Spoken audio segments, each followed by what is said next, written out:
Taylor Watch. Welcome back to another episode of Taylor Watch. Happy Thursday. Happy Thursday, everyone. I hope everybody escaped the foolery, the fools of April. I've been getting fooled all fucking Have you really? goddamn motherfucking day. Have you really? Yes, By what? What are you getting fooled by? By fucking Twitter. What's Because happening I'm so on Twitter? gullible and I keep forgetting. Like, Gullible? Yeah.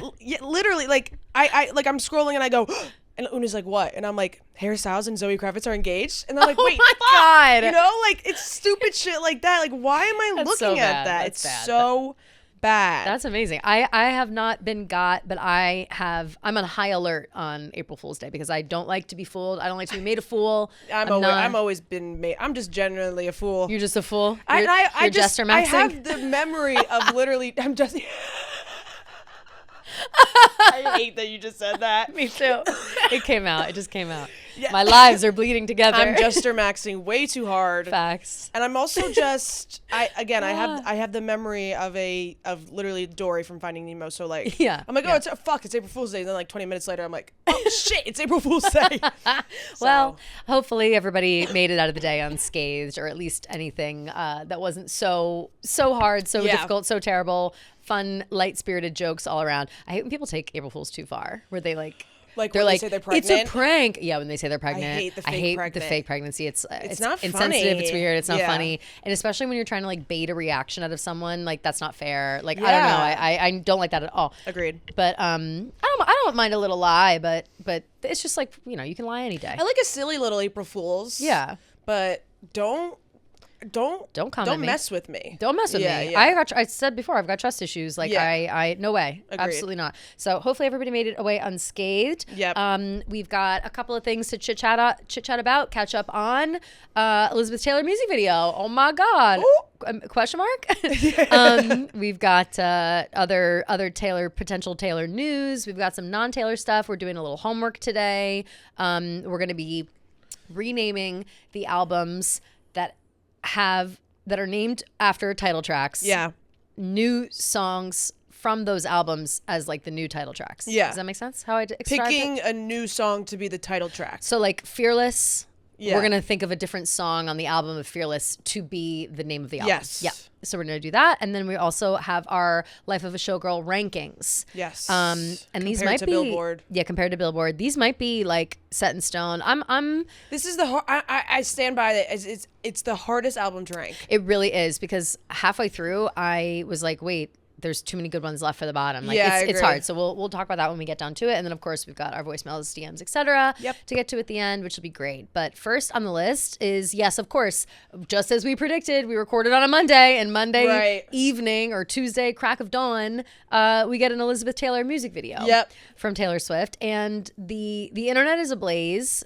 People are having lots of conversations about it because the music video itself is actually a compilation of footage from all of Elizabeth Taylor's movies, which is very interesting. And she's an awesome, or I wouldn't say awesome. She's a great actress, but she's like a very interesting person. So all the movies she was in were cool and whatever. And it's like archival footage. Yes. So apparently Taylor's camp team, whatever you want to say, herself, spent $10 million on licensing for all of the footage for this music video. I mean, yeah, we know a lot about that stuff now. We know all about it. Getting the rights to that stuff, I can't even imagine. Oh my God, especially all those $10 million. Right, that's insane amount of money. And I think all of the money went to her estate. Yes, which it is does. great. Yes, Yeah. so which I love that they have a good relationship with each other, like Taylor and Taylor Swift and the Elizabeth Taylor estate. Yeah. But yeah, so all that money goes to the estate, and the editing job is really good. It's extremely well edited. It looks awesome. It made me want to watch a million more Elizabeth Taylor movies. Like, it's great. And yeah, it's interesting too. I think people were kind of like, this is pointless, but if you like pay attention, and I watched a video too about a girl kind of explaining, because I really don't know anything about Elizabeth Taylor, but I wish I remember her name, but she was basically saying like, it starts off with Elizabeth Taylor's like first ever movie when she was 16, like kind of how Taylor started when she was 16. Yep. And then it kind of goes through like the timeline of her life. So when But they said through it like movies, yes, which is a really very comprehensive thing to do. Yeah. Yeah. And it kind of like matches the vibe of like what she's saying and stuff. So like the lyrics of the song. So I don't know. I'm seeing a lot of discourse. Yes, and that really is where this conversation is going. This is obviously not a traditional Taylor Swift music video. And does that mean it's bad? No. No. But would I call it a music video? Also no. But technically, yes. Like it's a little bit of a gray area. Yeah. No one is saying that that a lot of work didn't go into that, because I imagine it was an unbelievable amount of work. Totally. Like, I would bet that music video probably took more work than like just making a music video from scratch. You know, For sure. Just having to go through all that archival footage and piece it together in a way that makes sense and tells a story in the same way that song Elizabeth Taylor tells a story. So very impressive work all around. But yes, the conversations around whether or not it's a music video. You know, I don't disagree with the conversations being had. Like, I understand why people are confused or why they don't believe that this is like a music video. I would have loved if it just starred Taylor Swift, but yeah, for sure. I like the two sides of the coin I've been seeing is like people saying, you know, it's a great tribute to Elizabeth Taylor. Totally. The footage is great, blah blah blah. The other side I'm seeing is like, yeah, like Taylor's not in it. Mm-hmm. It's kind of just like a compilation of Elizabeth Taylor stuff. Mm-hmm. We wanted like a real music video. Right. And listen, like I don't know. It's not that I don't care that much. It's just like it's I did see a lot of people saying and making the point that it would be kind of like kitschy or like maybe not in good taste if she's like dressed up as Elizabeth Taylor, like cosplaying as her. Sure. I that's kind of exactly what I wanted. Like I wanted her like dressed up as Elizabeth Taylor, like being Elizabeth Taylor in all these scenes. Yeah. But poor taste. Do you think? Are people saying that? That's what people on Twitter were saying. I don't know if I agree with that. I don't know exactly either. Because like people dress up as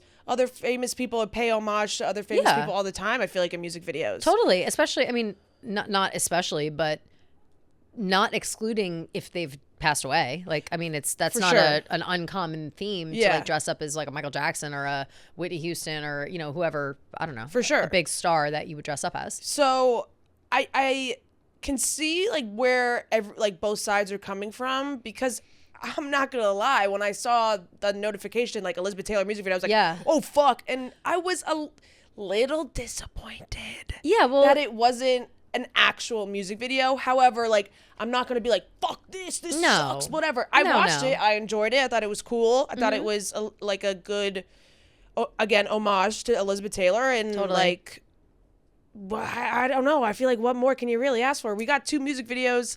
Yeah. And, you know, this is technically a third. I'm not going to be like up in arms about. We don't need to be sticklers about it. Yeah. It's enough. I think, though, it basically is a fan edit to Elizabeth Taylor, of Elizabeth Taylor, which, you know, that's a music video, I guess. Yeah, right. I don't think that, I don't think we need to feel sour.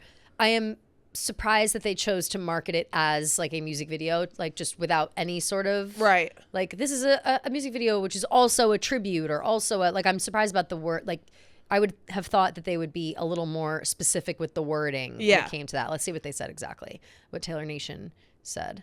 I think that's really what like threw people off, is they were expecting. People were just surprised. Yeah. Let's see. It says, what could you possibly get for the girl on the last day of Women's History Month? We have something in mind. The Elizabeth Taylor music video is out now on Spotify Premium and Apple Music.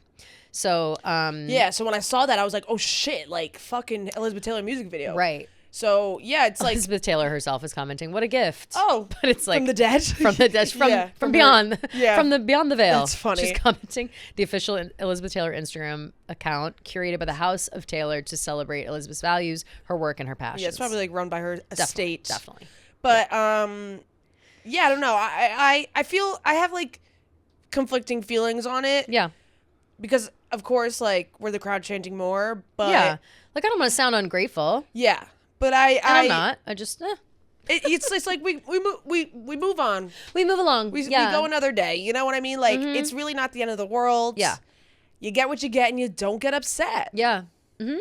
Except I got a little upset. But it's okay. The only thing I'm upset about is feeling robbed of seeing Taylor in a million different outfits and also back in that brown wig. Yeah. I wanted her covered in diamonds in a brown wig again, and just like doing, you know, in Portofino. Right. And we got that, but it's the real Elizabeth Taylor. So who can't complain? Just whatever. Who cares? But I do love the idea that they did this and gave the money to her estate. And I do appreciate the amount of work that went into it. I think that's awesome and cool. And whoever edited it just did a really good job. And I hope that they get a good, get a good gig going forward because it's a big deal. I feel like people are acting like this is the end all be all. Like it's not like we're never going to get a music video ever again.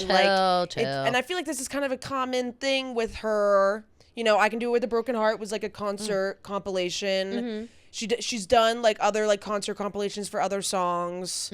So it's really not unexpected. It was just a little bit more surprising than, and just I was just like, okay, like this is the route we're taking. And with Taylor, she keeps you on your toes. She keeps you on your toes, and her music videos are never going to be traditional. So just don't ever expect, or opposite. Expect the unexpected. Right. But yeah, so stream Elizabeth Taylor, watch the video, and enjoy yourself. Enjoy yourself. And the Elizabeth Taylor estate, like they released some more merch. It was cute. Good. Yeah. I've got, that's what I meant to wear today. It was my sweatshirt. Shit. It's too hot. It was too hot. Yeah. I didn't even wear a coat today. I wore short sleeves out of the house. I felt crazy. I felt like I was getting away with something. You know, where you're like, where's my coat? But yeah, so all good, fun. That came out Tuesday morning. And you know, it's passed by. Yep. Then we also got a very clear image of the VIP section at the Paul McCartney concert. Yes. And I'll tell you.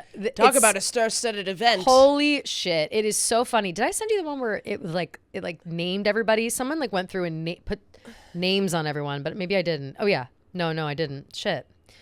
I'm not sure. I know it was like Dakota Johnson, the Haim sisters. I'll tell you right now. We've got, John Mayer is in it. He's like 2 feet away from Taylor. But John Mayer, Rachel Sennett, Renee Rapp, and her friend. Yeah, Toa Bird. Yes, Margot Robbie, the Haim sisters. We've got Dakota Johnson, Jake Shane, Olivia Rodrigo, Dan Nigro.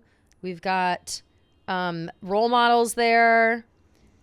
It was like Janelle Monáe. Yeah. It's a crazy mix of people. Noah Khan is hiding next to John Mayer as well. It's a hilarious pic. It's kind of reminds me of like, do you remember? That's not Noah Khan. Next to Rachel Sennett? Yeah, no, that's not him. Oh, it isn't? Yeah. Oh, damn, it really I thought it was. No, it's not. It's a man, but he has a beard, but no, that's not Noah. Noah has like way long hair and... Oh, you know what? I'm seeing the lady's hair behind him.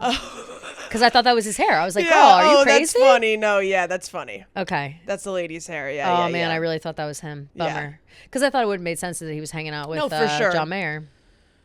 Anyway, it reminds me of, for those of you who remember, the very famous Oscar selfie that Ellen DeGeneres took. Like, I don't even know when that was, like 2014 or 2016. I forget when that was, but that's how many stars are like in this photo. Cara Delevingne is in it. Like, there's so many people. It's crazy. It's crazy how close Jake Shane is to Taylor. I know. And this is like the second time he's been like in her vicinity. I know. I wonder if they chat. They said hi. Yeah. I would love to know. Well, like Tate obviously did. Oh yeah, Tate McRae is in the pic as well. Right. Like there's no way. I'm sure they met. Yeah. Or maybe he avoided her. Like I was thinking about this too because I watched I saw Nikki Glaser again getting interviewed on the carpet for iHeart, and they were like, "Are you gonna meet Taylor tonight?" And she was like, "I hope not. Like I don't want to get in her way. Like she doesn't need me like sopping all over her, thanking her for what she's done for the world." Like on a night like this, like she doesn't need me around. And I worry that if ever I'm in the same vicinity of Taylor, I'll do the same exact thing. Like I'm almost too afraid to meet her. Too afraid to say anything. I actually had the most vivid dream like 2 nights ago that we met her. And it was at a concert, and she like went up to the rafters to like do a song, and we like were able to go up there, and she looked at us and she goes, "Are you guys gonna talk about this tomorrow?" I know. I woke up like literally in a cold sweat. I know. No, that's so scary. It was so scary. We were both like, we'd be like, yeah, bitch, we're gonna talk about this. You best believe we're gonna talk about this. Yeah, and she said it in like a funny way, not in like a shady way. No, of course. Yeah. I told you about my brother. Told me that he had a really vivid dream that he ran into Taylor. Like the way he describes the dream is like he was like going around through places, like he didn't really know where he was, but he was just trying to get somewhere, and then he like passed by Taylor and was like, "Hey."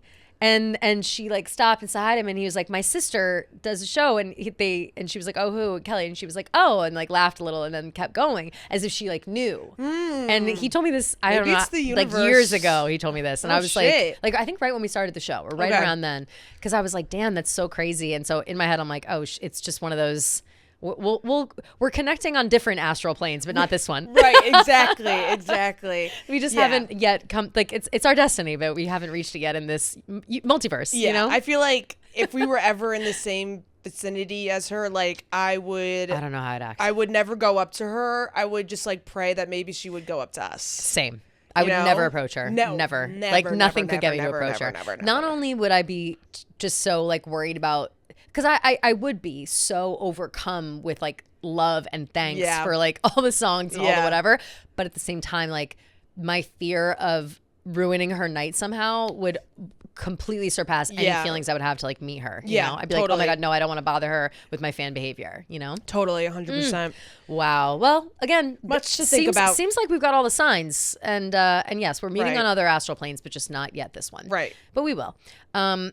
The Paul McCartney concert thing, I crack up. I love when all the celebrities go to the same spot. So if you haven't seen that photo, look for it because it's very funny. Sabrina Carpenter. There was a lot of reports that she was there. Oh yeah, but she wasn't in the pit. Yeah, same. Maybe she was on. Maybe she was on a different side or like in a different box or something. You know? But something we did find out, not because of the concert, but through the grapevine, is because Travis and Jason, I think, were talking to, or Travis spoke with a guy who's on Grey's Anatomy currently. Yes. Bless you. Bless you. Excuse me. Thank you. Guy who's still currently on Grey's Anatomy. I'm out on Grey's. Like I haven't watched Grey's in years. I haven't watched Grey's since Derek died. Yeah. No, I think same. Yeah. Like I can't remember. The last thing I remember so long ago was like the plane crash and like there's all kinds of shit that happens on that show and I'm just behind. Yeah. But kudos to people who are still up on it. I'm pretty sure my sister is still. Fran definitely is. She talks about it. But so is Taylor Swift. Taylor is still watching Grey's Anatomy. Dedicated. Confirmed by Travis, who told that guy. I mean, when your cat is named Meredith Grey, I feel like you kind of have like a contractual obligation to watch the show, you know? 100%. Well, it's like you got to put your money where your mouth is, you know? Right, exactly. Don't say otherwise. I got to find the guy. I forget. I think you sent it to me. Oh, yeah, here it is. I forget his name. His name is... His name is Ant Hill on, I assume, Anthony Hill. Perhaps? Right, yes. But he met Travis. I don't know where. I don't recognize this outfit of his. But he made an Instagram caption. I may or may not have gotten confirmation that T Swift does, in fact, still watch Grey's Anatomy. It was then made very clear that he absolutely does not watch with her. Time to start, bruh. And that's hilarious. That's funny. Time to start, bruh. Yeah, hilarious. So funny. Yeah, and somebody getting the replies. She literally named her cat Meredith. She's never letting go of that show. Yeah, totally. So true. So we love that. She's out here watching TV, as she should be. I wonder if she watches Summer House. Oh, I hope. We'll get into that, but like I wonder how much reality by the way, trust me, we will talk about Summer House at the end. I wonder how much like reality TV like she actually consumes. Like I bet all of it. I saw this crazy clip of like Zendaya running up to Shelly and Olandria. Yeah, that was so crazy. Because she like watched Love Island. Like I wonder if like Taylor watches Love Island or like Bachelor, Bachelorette. Like I feel like she definitely has watched Bachelor, Bachelorette. Without question. The way that she writes and talks about like definitely. Like I feel like she's referenced those even maybe not literally The Bachelorette, but like the idea of, I'm trying to think. I don't want to like put words in her mouth because I feel like I've either seen interviews or I've seen something where she talks about The Bachelor and Bachelorette. Yeah, maybe. But I can't remember when, so I'm sorry for those who want to research that. But I feel like she said it. Regardless, I love the idea that she's potentially watching reality TV in general. I think reality TV is super fun. Yeah. So love that. But will they have all this time to watch reality TV with the rumors swirling that they got a new dog? Yeah. What? Yeah. Okay. So these rumors are swirling because there was a what kind of dog was that? Like a Samoyed. A Samoyed, the big fluffy white dog with a big cloud. Yes, and so coming out of a car pulled up to somewhere.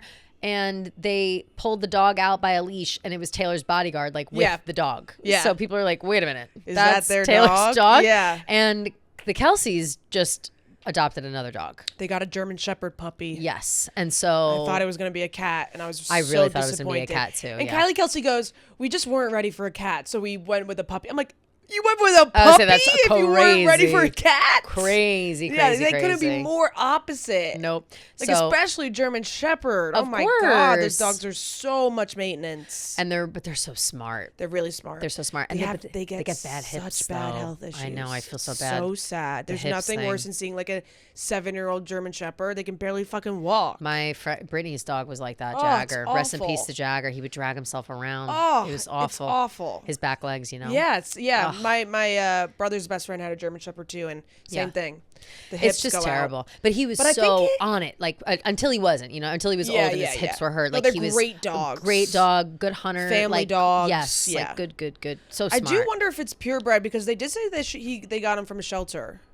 Oh yeah, so true. I wonder if it's purebred, but it looked like it was. Yeah. So who knows? Well, regardless, congrats to the Kelseys for the new dog. Yes. I am very curious about this new. And people are speculating that it was their Christmas gift to each other. Like maybe. Because Travis was like, "Oh, we want to like keep that in house."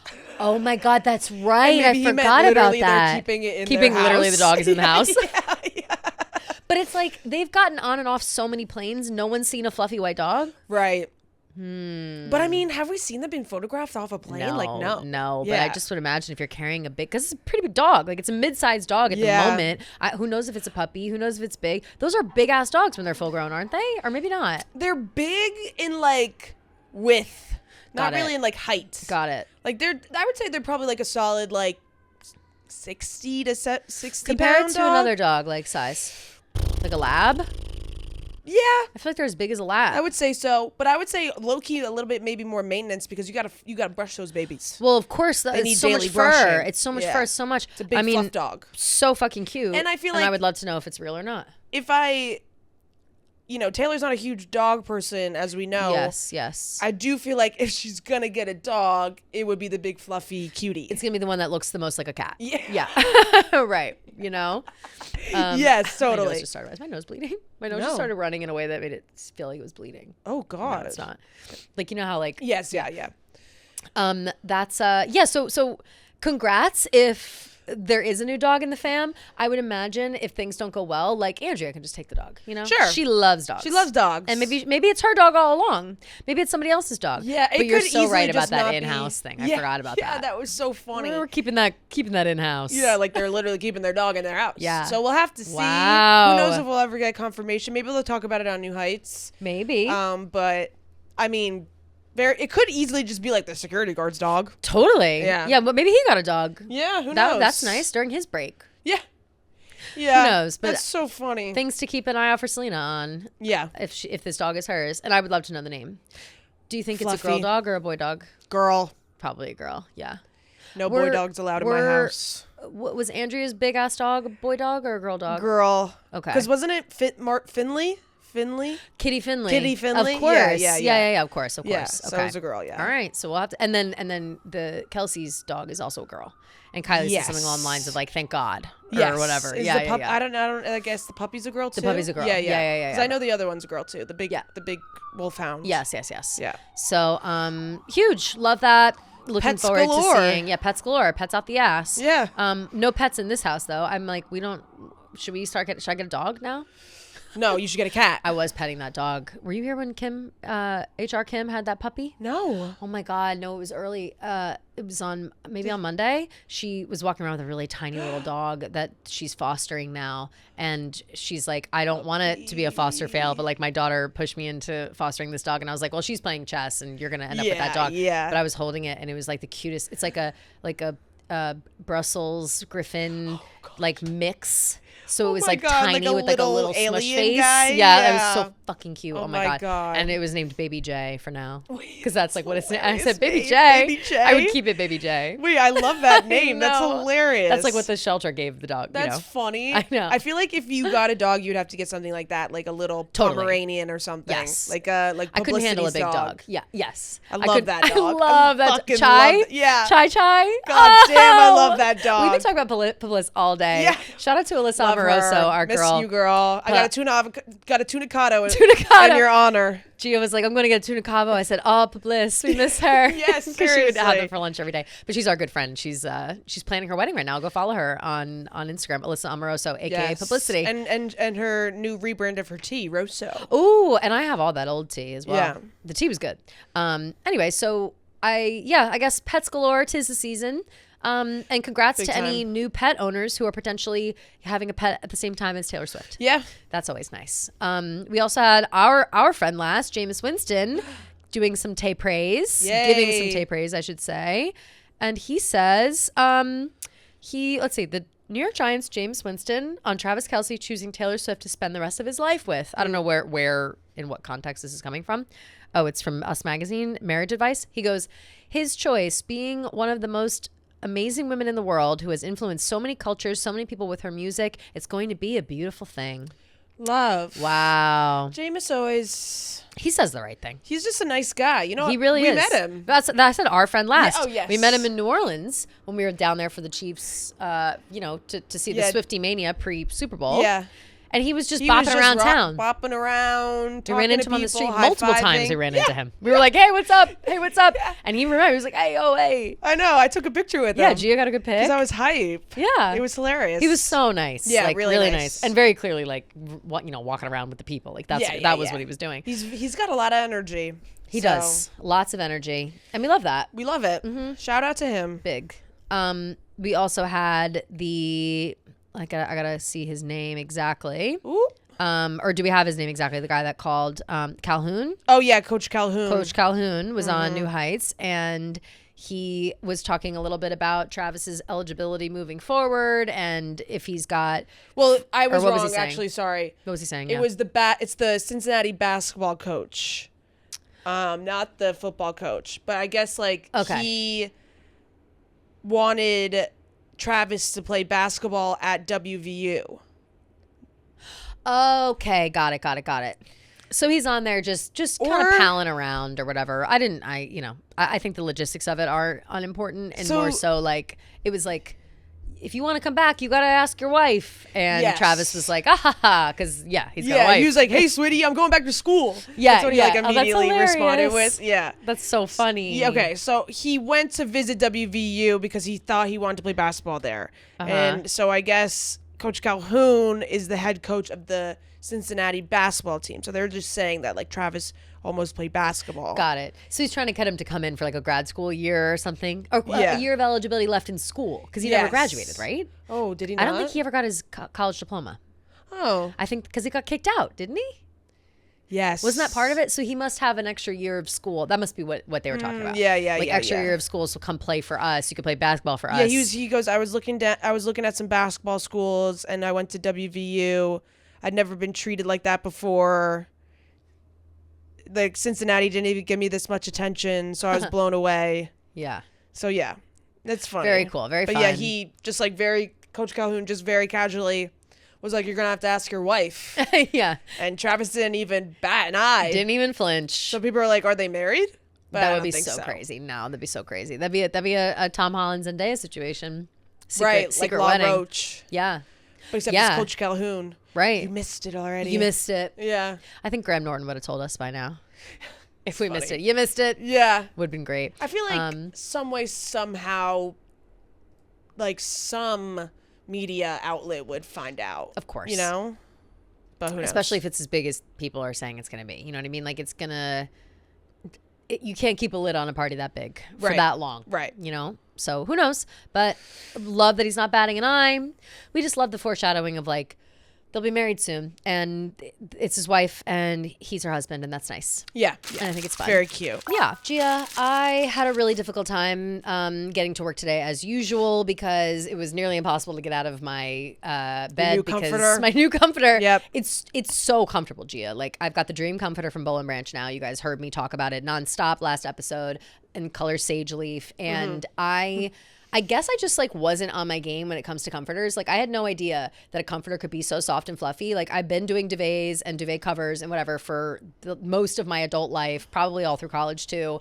And wow, have I been missing out because it's the best one I've ever had. Yeah. It's incredible, so soft, fits perfectly with all my decor. And shout out Boll and Branch for just always hooking it up. Shout out. They always have the best stuff, and they're I don't like to play favorites, but they're certainly up there Totally. in terms of besties on the pod. And my comforter is on the way, which I'm very excited Hell yes, about. amazing. Yeah. Which one did you get? I didn't get the Dream. I got a different one. It's kind of like quilted. Ooh. Yeah, it's nice. Oh, I saw that one. In a sky blue. Gorgeous. So I'm switching it up a little bit because I usually do like I usually go for the mineral color. Love mineral that color. is great. Yeah. I have mineral color sheets. Yeah, that me too. that I like when I put them on. So I'm switching it up with a little light blue, which I'm super excited for. So I'll talk all about it once that comes too. Obsessed. But we spend so much time and money on what we put on our skin, but the thing touching your skin for 8 hours every single night is your bedding. And Boll and Branch's bedding has their organic cotton sheets, their breathable pillows and comforters, and it's made with ultra clean materials that are gentle on skin and free from harsh chemicals. Their fabrics are breathable, soft, and temperature regulating, so you're not overheating or tossing and turning. A lot of people start with the signature sheets and then add the matching pillowcase and waffle blanket because that combination makes the whole bed feel softer and cooler. So discover a softness beyond your wildest dreams with Boll and Branch. Get 15% off your first set of sheets plus free shipping and returns at bollandbranch.com/TaylorWatch. That's Boll and Branch, BOLLAND branch.com/TaylorWatch to take 15% off. Exclusions apply. But all right, that about wraps it up for Taylor stuff. Non-Taylor stuff. We've got Lady Gaga and Doechii are rumored to have a song together called Runway that will be in The Devil Wears Prada 2. Very happy for that. My literally two faves. I love Doechii. I love Lady Gaga. So. And apparently it's going to be a let's see what they say about it. It's going to be a quote unquote dance floor anthem. Ooh, I'm down.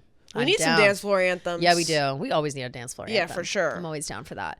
I'm very excited for all of that. Me too. Aesthetically wise. Me too. It looks very cool. I can't fucking wait for Devil Wears Prada 2. Yeah. So pumped for that movie. I just love Devil Wears Prada. I love Devil's Prada. I love Anne. I love too. Meryl. I love Anne. I love Emily Blunt.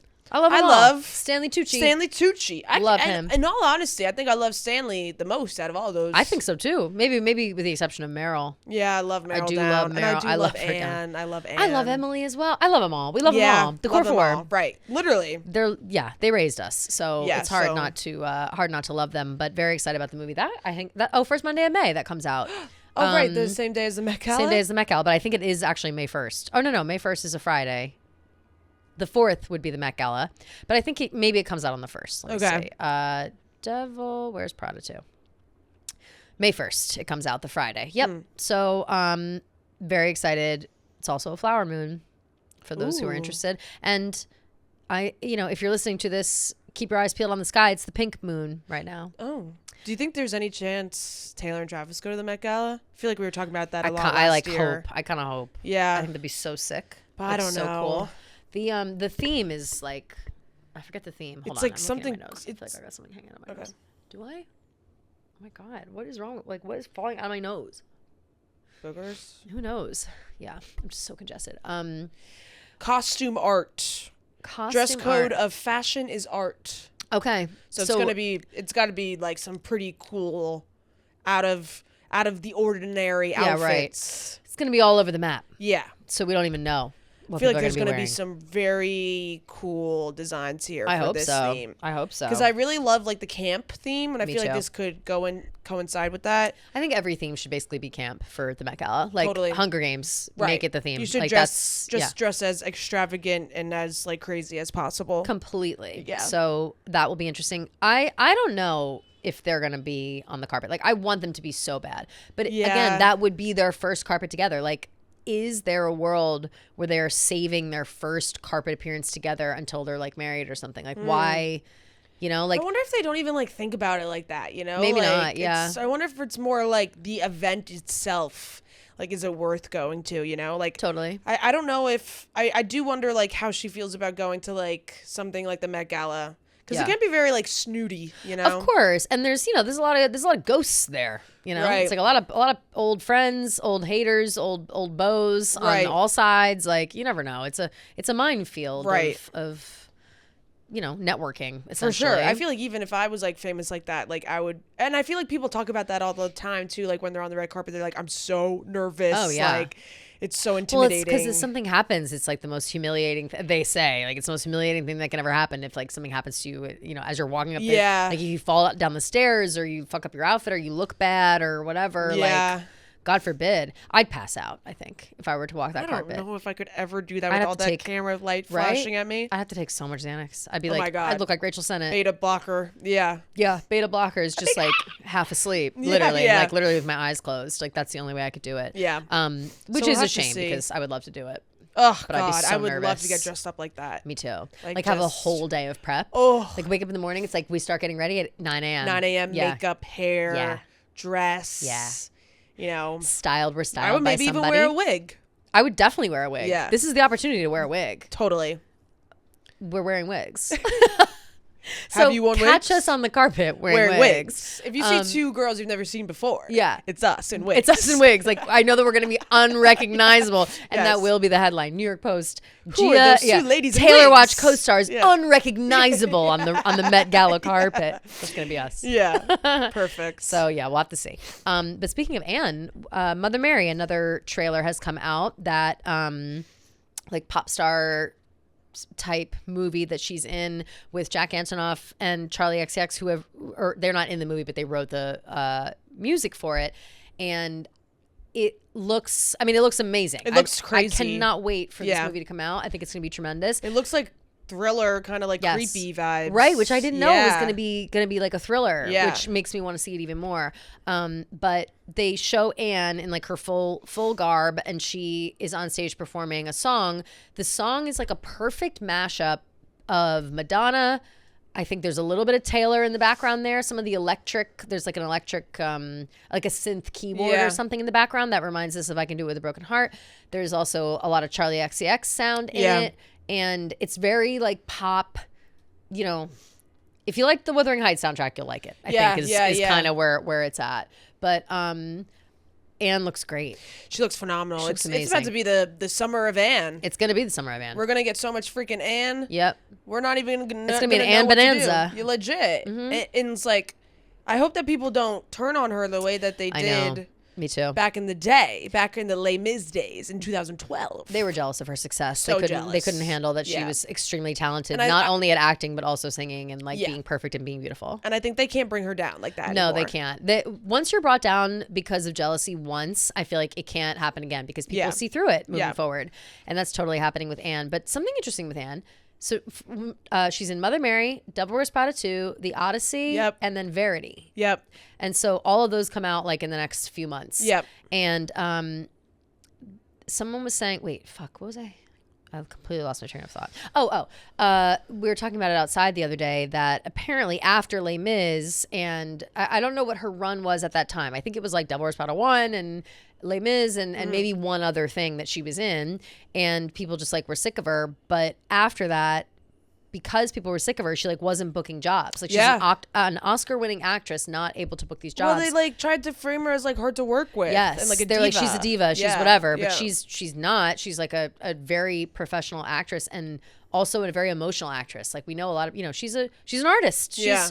People I think really don't give a lot of grace to actors and musicians and stuff for being like artistic. Well, like and it's also you're arty. Like it's a hair, tale as old as time with these women. Yep. I'm sure she was just assertive. I'm sure. And knew what she wanted and had some creative, like wanted to take some creative control. And people saw her as pushy or a bitchy or bossy or whatever it is, and labeled her as hard to work with or a diva, whatever it is. It's like, it's the infamous quote, a bitch. I'd be a bitch, not a baller. Yep. If I was flashing my dollars, I'd be a bitch, not a baller. But what's the Nicki Minaj? Fuck. What's that quote that's like, so, like if a man works hard, he's a boss. If a man tells you what to do, like he's a boss.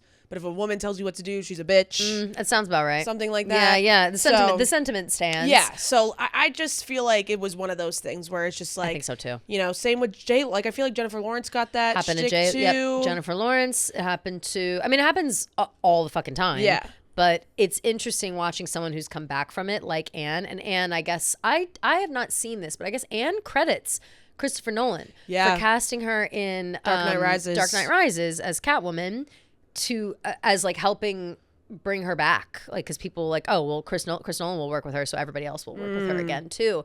And I didn't know that tidbit about her, but I love it. I'm happy to hear that. Love Chris Nolan too. He's my favorite director. I love him. Yeah, he's amazing. You know that something interesting that I saw, like, actors will take like major pay cuts just to work with him. I saw that too, with how everybody's getting paid like $4 million when typically they're going for 20. You know what I mean? It's like we're just Robert happy to have the Downey Jr. is experience. getting paid like out the ass for Marvel, but like $75 million. Yeah, but got paid like, I think like a 95% cut for doing. I think it was 4. Oppenheimer. Yes, I think the thing I saw was that everybody accepted $4 million, like of all the top stars. Like Emily Blunt accepted that much for Oppenheimer, same thing, and people are doing the same for the Odyssey, which is why we're bringing it up now, because Anne is in the Odyssey. In the Odyssey, and yes. Chris Nolan directed it, obviously. Oh God, I'm so excited for that. I know, and you know what? I'm really excited because I really hope that Tom Holland does a really good performance. I hope so too, because he deserves it. He's I know. such a good actor, and I feel like he kind of gets stuck. Like, I loved him in He's that. like in this weird limbo of what like was that show? The Apple TV show. Devil All the Way Down. Oh wait, no, that was the movie that he was in. That was actually pretty good. There was an Apple the one TV where he's show. like gay? No, I think he's like homeless or something. Oh. Or he like lives in like a group home, but he's like hallucinating a girl. What? Let's see. The Crowded Room? Maybe. Wait, where's that? The Crowded Room. Why is it not coming up? Oh my 2023? Yeah, that makes sense. 1 season? Yes. Read the synopsis. Starring Tom Holland, psychological thriller, young man arrested for 1979 New York City shooting. Yes, this is a show that I watched, season 1. And there was only 1 season, and it was I thought awesome, and nobody was watching it.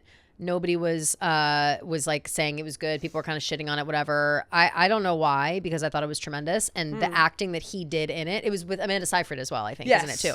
The acting that he did alongside Amanda Seyfried, like she's the one like questioning him and trying to figure out what happened with this murder, right? Because he's like accused of this murder, and he was so emotional and so good at delivering his lines and stuff that I just kind of thought like he needs to be in more. Yeah, you know? he needs and more serious stuff. Yeah, he needs something that will like really push him as like a break. Like obviously he's a star. Yeah, but like something that's not Spider-Man that he's like known for. You know what I mean? Exactly. Yeah. Yep. So excited for him. Happy for him. Me too. Happy for all of them. Oh, I will say one thing about the Odyssey though. I am a huge fan of the Odyssey. I always have been. That story, I was obsessed with it in school. I've read it as an adult a few times. Like, I love the Odyssey. Yeah. So I was really hyped for this movie. But you guys know I go to Greece all the time, and I have my Greece friends and who are Greek. And so when I was there last year, I asked. Cultural appropriation? Well, you'll hate this, Gia. Uh-oh. Chris Nolan didn't use a single Greek person, not only in the movie, but production, whatever. Like, he got all his own people and just like traveled with them to Greece and used Greece as like the location, but didn't use any Greek like people. And so the Greeks are upset because they're like, this is our thing. Like, this is what we have. We have the Odyssey. So why are we like being utilized as people, and why isn't this used to like lift up our culture a little bit? So people are really upset about it. So I'm going to Greece again this summer. Like, I'm going in July, right when this movie comes out. So I'll be curious. I'll have boots on the ground in Greece. That is interesting. I thought that it was like Roman.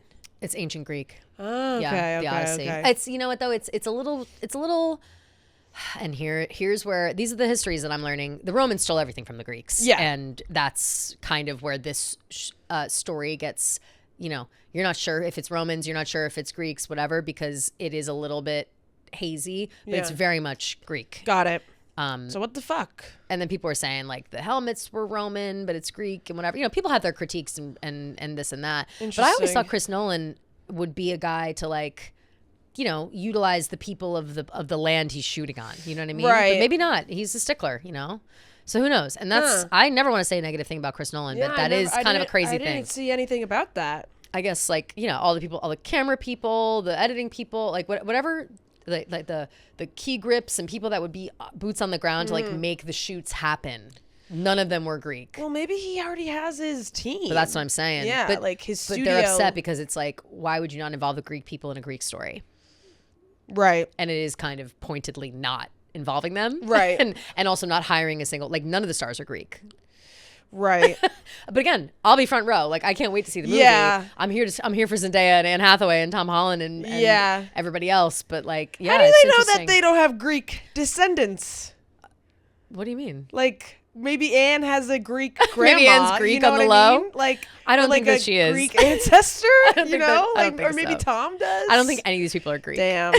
But again, the country of Greece is just not happy about it. Right. And it's the sorry scuttlebutt. to Greece. I know, it's kind of a bummer. Sorry to them. But I'll tell you what they say when I come back this summer, because I go there over 4th of July, and I think the movie literally comes out like while I'm there. Let's see when it comes out. When does the Odyssey come out? The Odyssey movie, July 17th. Oh, I'll be back. Oh shit. But people will, I'm sure, have lots to say. Wow. It's like, you know, the Greeks at the restaurants and stuff, they're like, fuck the Odyssey. Like, they don't watch that fucking movie. Like, they're pissed. Like, they're not happy. So I just find that interesting. So I wonder if that will be a conversation. I doubt it, because it's Chris Nolan and it's going to be the biggest movie ever, and people don't care about that kind of thing. But if it were anywhere else, if it wasn't Greece, and if it were a different place, and it was like using their culture to tell the story that is inherently Greek, and lack of Mediterranean representation. Yeah, that's what I'm saying. I'm sorry. Greeks are not white though. Like the Greeks are not, like, they're appropriated totally. Like, yeah. I think Greeks are even more so than like Italians. But Italians have a gripe as well. But I would say probably a lot of the cast is Italian inherently. Greeks are generally considered white as they are European descent. Don't tell them that. They don't agree. Well, I also feel like, that's also probably like Italian. Like I feel like Southern Right. Italian people too. They're like 100%. Yeah. Very similar. Yeah. I said when I was in Sicily you're that the Sicilians just because you have a tan were doesn't just mean that right. But the Sicilians were just like the Greeks. that makes sense. But it also makes sense because most of them came from Greek. Like they were like, Sicily was bastardized in the same way that Greece was by Italy, All right, by so mainland let's get Italy. some motherfucking Greek representation. Let's get some Greeks up in there. Seriously. Well, again, but you'd think like the Odyssey is Greek mythology, so you think there'd be Greeks. At least get one goddamn Greek. One. You gotta have one. Yeah. You can't put one Greek guy in there. Damn. But so my friend Zena, she's an actress, so she knows all the people in the business. Got it. Over there Okay. in Greece. Okay, So that's why she knows the scuttlebutt. But yes, very curious to see how it goes. But like I said, I'll see that movie multiple times. I'll buy it. Like I don't give a fuck. I will be there. I will be there no matter what. Yeah, I'll be sad. Unfortunately, to the Greeks, I'm sorry. I'll be sad. And listen, they're my people. Like that's my second fam. Like if I'm not Irish and Polish, I'm Greek now because of all my friends and all my trips. But me and Taylor are just so Italian that like. Well, you guys are right. You guys are Italian, so you get it. We get it. We get the pain. But you're mainland Italian, so you're actually like appropriating Sicilians and Greeks. Actually, I am Sicilian. Oh, so you should feel offended.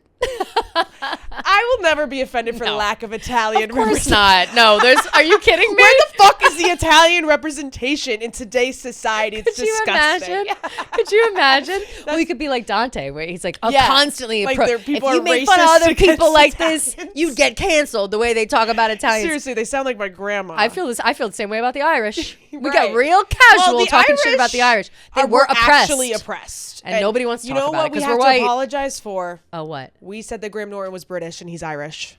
Oh my God, That so just reminded sorry. me. So sorry to Graham Norton. When did we That's, say like, that? Offensive. Fuck, When we were talking about the NDA thing. We were saying he has British humor, like he has dry British humor. And that was incorrect of us. Yeah. Fucked up of us. Yeah. Wow, I'm so sorry like, for and that's stripping like you of high-key your offensive because like No, Irish it's people were extremely literally offensive. oppressed by English people. So I'm sorry so to Graham Norton. Legit, sorry. I can't believe that, Graham. And just I get should know confused better with as an the Irish woman. I accents. should know better. No, but I know he's Irish. I don't know why I said British. Yeah, because Because it's a British show. it's to on be fair. BBC. There it is. And that's why we got confused. And sometimes it's hard to tell with the accents. And I'm very sorry to the Irish people. I support Irish people. I support the Ireland's right to exist. Thank you. And I accept that. Yep. Because I on behalf of the Irish. Yep. Thank you. Anyway, moving on. What a tangent. What a tangent. But yeah, just something to keep your eye out for with the Odyssey. I don't Seriously. know. I think it's going to be like a... If you see a Greek protest. That's what I'm saying. Yeah. Like the people of Greece are really upset about it. But I'm If just you curious. if you go see the Odyssey, cancel it out by going to an authentic Yes. Greek restaurant. And there are plenty of them around. Mom and pop, Yes. What's the one in I the one in love, Flatiron? Kima? Ooh, yeah, I love that place is Kisa? good. Or is Kisa? Or is it Kima? I thought it was Kima. Kyma. Yeah, something like that. Yeah, it's an excellent Mediterranean. I think it's Greek primarily, but it's Mediterranean. Anyway, okay. So then we also have coming Monday a new music video from Sabrina Carpenter. Yay! Not an April Fool. No, she clarified because it did come out today, starring Madeline Klein and Margaret Qualley as well. Yes, House Kelly tour. was like, I thought that this was like a trailer for Forbidden Fruits. Yeah, I scrolled by it. I didn't notice who it was. Because it does really look like that aesthetic. Yeah, it does. Very excited to see. It seems like they're like girls on the run, like they committed a crime or something. Yeah. And I love those three. Love Madeline Klein. Love Margaret Qualley. So Me too. I'm very excited. And again, Sabrina has amazing music videos. Very iconic, very funny. They always like are very tongue in cheek. Yeah. So excited. She's great at telling. She's a great storyteller through her music videos as well. And so yeah, it's for House Tour, which I think is going to be hilarious. Like it'll be full of jokes, innuendos. The song already is. So I think it's and gonna the trailer too. They're like, Sabrina's like, should we go through the back? Yeah, and yeah. They both go, like, no. It's gonna be great. Which is funny. I fucking love that album. I'm Me sorry. too, Like so Man's much. Best Friend. It's a fantastic album. So good. It is. It really is. It and I was listening to it at Joe and the Juice when I was getting my tunicado. And it's really just so good. So I'm so excited. And I'm excited that there's more content coming from it. Me too. And unexpected content. Yeah, I wasn't, we weren't clamoring for or expect. I mean, not that we don't accept it, but I wasn't thinking like, oh, Sabrina, you owe us a couple videos. Yeah. Like, I thought that she was kind of like going out of that era maybe a little bit. Yeah. Great. Would love to revisit it and would love it with Madeline Klein and Margaret Qualley. Yes. Very obsessed. We also have the start of filming for the Summer I Turned Pretty movie is April 27th. I'm so excited. It's gonna be amazing. I legit miss Conrad Fisher every day. Bad. I see edits of them and I'm like, damn, like I miss him. Maybe I'll download some episodes for the plane. I know. I think about rewatching, but I was like, I'm gonna rewatch season 3, but just rewind or just fast forward through all the parts with Jeremiah. Yeah, I don't give a shit about Jeremiah. I literally don't give and a flying Denise, fuck. I don't care. Yeah. No, not Denise. Literally trigger Sorry, word Denise. Denise. Yeah, sorry, Denise. I just don't care. I feel like, I don't know. I want more. I feel like we were left wanting more, so it's just exciting, and I just can't wait to have them back on my screen. I agree completely. Yeah, I think it's gonna be so good. Gonna be so good. When do we think it's gonna come out? Like Christmas or I think that's too soon. May, June, July, maybe spring next year. August, September, October, November, December. Yeah, that's 7, 8 months. So that's maybe 2. So maybe probably too soon. Yeah, maybe fall or winter of next year. So maybe yeah. If they really crank it out, I could see a year from now. Yeah, I could see or maybe a summer like blockbuster. Summer. Duh, summer. I Turn Pretty. Obviously. Okay, so summer 2027. Yes. I'm sure. Yes, this movie I feel like out. that's kind of when we should be expecting it. Yeah, I would love to see Belly and Conrad. Maybe their wedding. Definitely has to be right. It has to be their wedding. Yeah. There's no way that she would rob us of the wedding. No way. And I bet the trailers will be ready by Christmas time. So when we're all in the when we're seeing Doomsday and Dune 3, et cetera, we'll see Summer I Turned Pretty. Preparing ourselves. Yeah.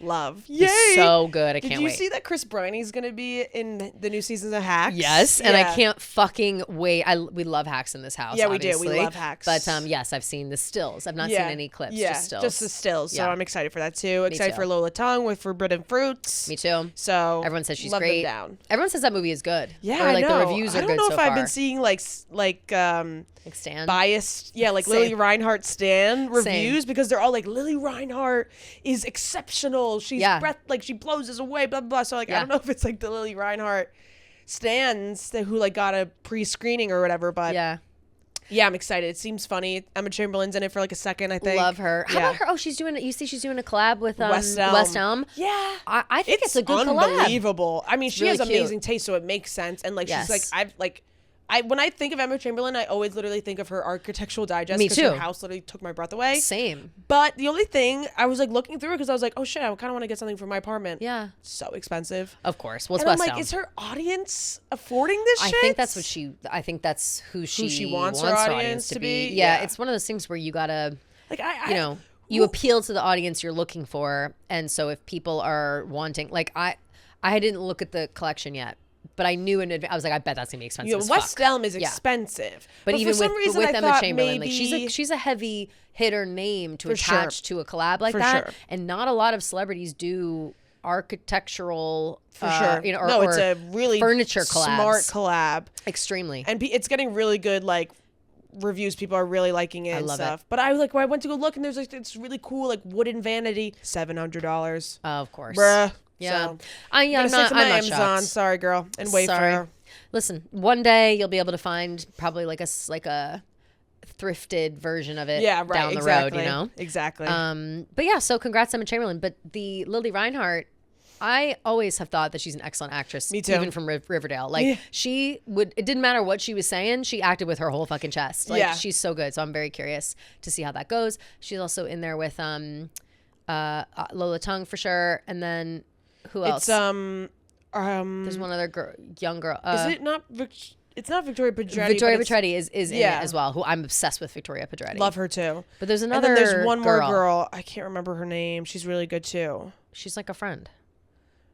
A friend of who? No, not a friend, but like we love her. Oh, yeah. Oh, Alexandra Shipp. Yes, love her. Yeah. Yes. Oh, Gabrielle Union's also in that? Oh. Wow. Yeah. Anyway, so good stuff on the horizon with that. Very excited about that movie. Another movie to keep your eyes peeled for, coming out June 12th. RuPaul, Stop That Train. Hell yeah. It's going to be so fucking funny. Oh my God, it looks so incredible. Funny. It looks incredible. And honestly, it's like exactly what like society needs right now. 100%. It's just a gay movie. We said with RuPaul, Stop That Train coming out and Scary Movie coming out in the same summer. It's like a great like summer of camp. Like enjoy yourself, have fun, whatever. But if you are someone who liked Airplane or Naked Gun or whatever, like you'll like Stop That Train. Like that's the vibe it's going for. It's just so silly and funny, and there's lots of drag queens from all the girls RuPaul's from Drag Race. So I love that. Juju B had 2 speaking parts in the trailer. I was like, oh my God, Juju B. Is she literally a star of the show? Hell yeah. Good for her. So happy from that. Sarah Michelle Gellar will be in it. Rachel Bloom, who I love. I don't know if you guys have ever watched the show Crazy Ex-Girlfriend on Netflix starring Rachel Bloom. You should watch that show. Wait. It's so funny. She's got red hair. Short, like bob red hair. Okay, no, I haven't. It's a funny show. I was thinking of that one with the I don't ever remember what it was on, Amazon Prime maybe. And it's the girl from House of the Dragon. And she's like dating the boyfriend, the boy, and the mom is like crazy. Oh, that's yes, that's Robin Wright and Alison Hightower. What's her real name? Forget what her real name is. I forget too. I forget what that's called, but yeah. But I was getting that confused. Not like that. Not like that. Crazy Ex-Girlfriend's like almost like sketch comedy, funny, alternate universe in LA. She's like a girl in LA just trying to find love and make it big at work, but it's like all a big camp joke. Love. Like, it's amazing. It's like the gayer version of I Love LA. Okay, honestly. Love. It's really funny. And I think it only had like 2 or 3 seasons, but that's criminal because Rachel Bloom is a fucking genius. And I hope that this movie, like RuPaul's movie, puts her on a map in a way that she hasn't been before. Hell yeah. Like if you know Rachel Bloom, but like she's the funniest. I think she's the best writer like of our time. I think her and Lena Dunham could go toe for toe. I gotta look her up because she's so fucking funny. Rachel Bloom sounds like an author name. Judy Bloom. Judy Bloom is who I'm thinking of. Yeah. You know, I don't even recognize her, to be honest. She's great. She's very pretty. Here's the show. Yeah, Crazy Ex-Girlfriend. Got it. Okay. It's very, very funny. Slay. Very excited for that. Very excited for it. Yeah. Now, before we get into some homework and our ranking and voicemails, etc., we must quickly touch on the Summer House drama that's happening right now. MG. I'm not even a Summer House watcher, but we know all the drama because we have other pop culture people in the building who do watch it. And so we've heard the outskirts of the story. Do you watch full time? No, but I have very much kept up with everything for like the past like 3 or 4 seasons. Same. Like I know all the drama. I don't watch the show. Yeah. Like I know like all like the Jesse Solomon and Lexi drama from last season, and same. You know, this season is like with Sierra and West, and like they have like all this drama between them, whatever. Yeah. I wasn't that shocked, literally just because it's Bravo. Yeah. And it's reality TV. But it's just insane to me. Like, I see these clips of, like, Sierra, like, so upset and crying and, you know, just really confiding in Amanda and, like, being vulnerable and all this stuff. And I just, like, can't ever imagine my friend doing that to me, like, turning around and just, like, what an utter backstab, you know? Absolutely. So it's so disappointing. And I really liked Amanda too. I had a best friend who did this to me, and I stopped being friends with her. Yeah. Like, it literally stopped our friendship. Like a very long, from childhood friendship, this happened, and I stopped being friends with her. That's awful. Like, but that's why when I hear this story and I hear how supportive Sierra was of Amanda during her divorce from Kyle, and how she very much leaned on her and all the nice things she said about her, while simultaneously talking about how like broken up she still is over her and West. Yeah. For Amanda to do that behind her back, and it seems very much like this has been happening for a very long time. Yeah, it seems like it's been going on for a while. We know, thanks to Dave Portnoy, that it's been at least since the Super Bowl because he blew up Bree's spot in that way for gossiping. I guess apparently Sierra was at the Super Bowl with Wes. They did like there was pictures and videos of them doing like a branded event together and they or were something. and then like Wes and Amanda were spotted together at like a bar in like February or something. It's just crazy. And like and the fact that it's about West of all people. No, West sucks. I'm so happy I never subscribed to West. I don't give a fuck about him. Flesh colored beard. Performative male. 100 billion He's like, I hate Trump. So all the girls are like, oh my God. Like, swoon. It's like the bare minimum. Right. It's like also, I bet you don't even know or care. Like, don't pretend like you actually are an ally in any way. Because I don't fucking buy it. You can say that you're a Democrat, whatever, you don't like Trump, he disrespects Lib City, and then go fucking disrespect women left and right. Exactly. And that's really the crux of it, is like I need to know where to direct my like anger and hatred for this situation, because while I do feel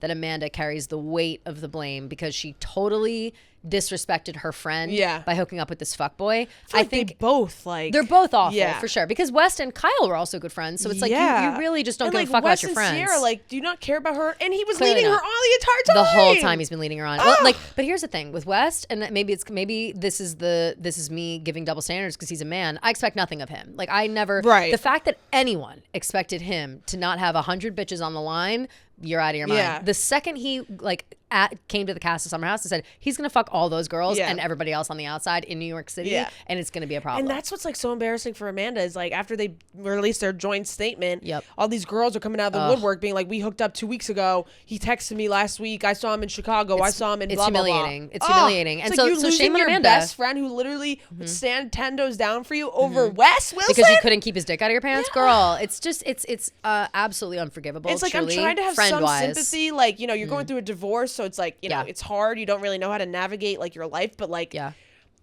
that is not the answer, girl. No. Like, going to the next guy that you literally know your best friend is still in love with. It's just crazy to me. And it's you know, a really that's not a friend. Situation. At the end of the day, not a friend, right? Sierra's better off without her. 100%. And that, I think, at the end of the day, is where this conversation goes. Is like, your friends don't treat you like that. Yeah. So to me, Amanda was never Sierra's friend, despite Sierra being a really good friend to Amanda. And it sounds like she maybe was jealous of her and or never liked her to begin with. And again, that's just, I'm also projecting from the situation that I was in. Like, that's exactly what it was like. I didn't realize my best friend hated me all along. Right. And then she fucked the guy that I was in love with for 10 years. So it's like, okay. And then acted like it was no big deal. It was like, hey, just so you know, this is how it's going down. She tried to like rewrite the story, and then I found out the truth from all my other friends, who also, and this is where I kind of want to bring this up too, my other friends at the time knew about it and didn't tell me. And I think that that's what's happening with Sierra. I think that she knew before this news dropped, but I think everybody's kind of known that there's something going on, and nobody's really said anything to Sierra about it. And I am now getting served all of these compilations of like things that are happening on the current season with Wes and Amanda, dude, and they are so obvious. It's so guilty. Yeah. Like, it makes me sick to watch. Yeah, it does. So I really feel for Sierra. There's like this clip of I don't know, I guess they're playing like Spin the Bottle or something. Yeah, I and saw like that. Amanda and Kyle like start kissing, so Wes gets up and like sits next to Sierra and starts like touching her. He like drags his like chair over next to her. staring at each other like from across the room. It's just so weird, sick. bro. It's so weird. Sick It stuff. is sick. It is sick. I get the, you know, if you're a shitty person and you want to play in people's faces like that, like, this is the perfect, you did a great job doing exactly that. However, you are a scumbag for doing that. Like, you can't, there's no coming back from it. So people now are wondering, and I want to know your thoughts. Ooh. People were comparing it to Scandal, of course, because it's another Bravo universe scandal.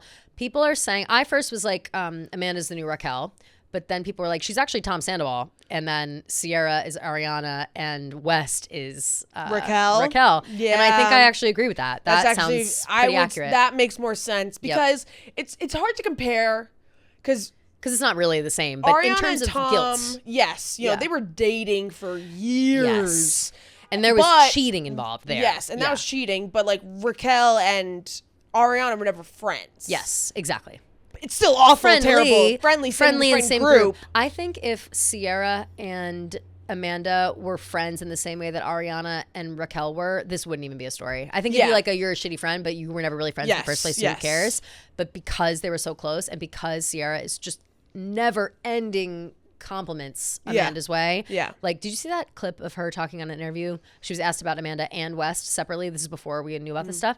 And she's just talking about Amanda, about how proud she is of her for like pulling herself out of that space and like coming into her own, and how she's like looking forward to everything she does in life. And she just hopes the best for her. Like, she literally was going on for 5 minutes about how proud of her she is for like pulling herself out of a bad situation and moving forward. And then she does this to her. It's like, but and so it gets to the point too, and we were talking about it a little bit outside, where this amount of hate that Amanda is now getting, it does start to make me nervous. Yeah, because the internet is heavy. It's like you never want anyone to like be on that side of getting like cyberbullied like that. Of course and like the internet is so fucking and evil. She's being ripped the fuck apart. Rihanna unfollowed her. Like, that's horrifying. It's horrifying. No, like it's so bad.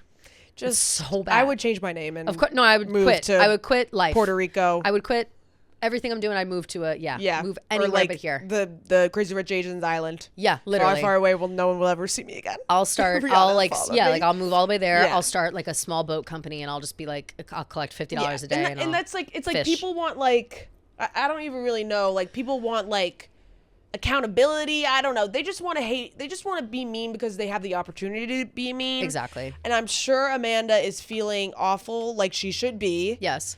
But there's no need to fucking DM her. No. Comment on her. Talk shit in your group chat with your friends. You don't need to attack her aggressively. That's when it gets too far. It's like, why are you DMing her? Like, yes, I hate you. Kill yourself. Like, that's weird. Crazy. Like, never that's do that. Weird. You don't know her. You don't know Wes. You don't know Sierra. Like, don't do that to they're these people. They're dealing it themselves. Like, it's their issue, not yours. 100%. And it's the reunion filming is coming up. Andy, of course, foaming at the mouth this whole thing. Totally. So oh my God, I can't even imagine. I think they're filming like April 17th or something. Okay. I don't know when it comes out. I assume at the end of I don't know how many episodes are left in the current season that's on. So we'll just have to wait and see what happens. And if they all show up, people are thinking that maybe Amanda won't show up. Which, if I'm her, I don't know if I'm showing up either. Right. Let Wes take the brunt, But it's like, don't be a coward and come through. But it's just, it'll be, I mean, Raquel showed up. Right. I feel like she has to. Like, if you want to stay on the show, you got to show up. You got to grovel. You got to take. The only way to get out of this is just to be L like. And move on.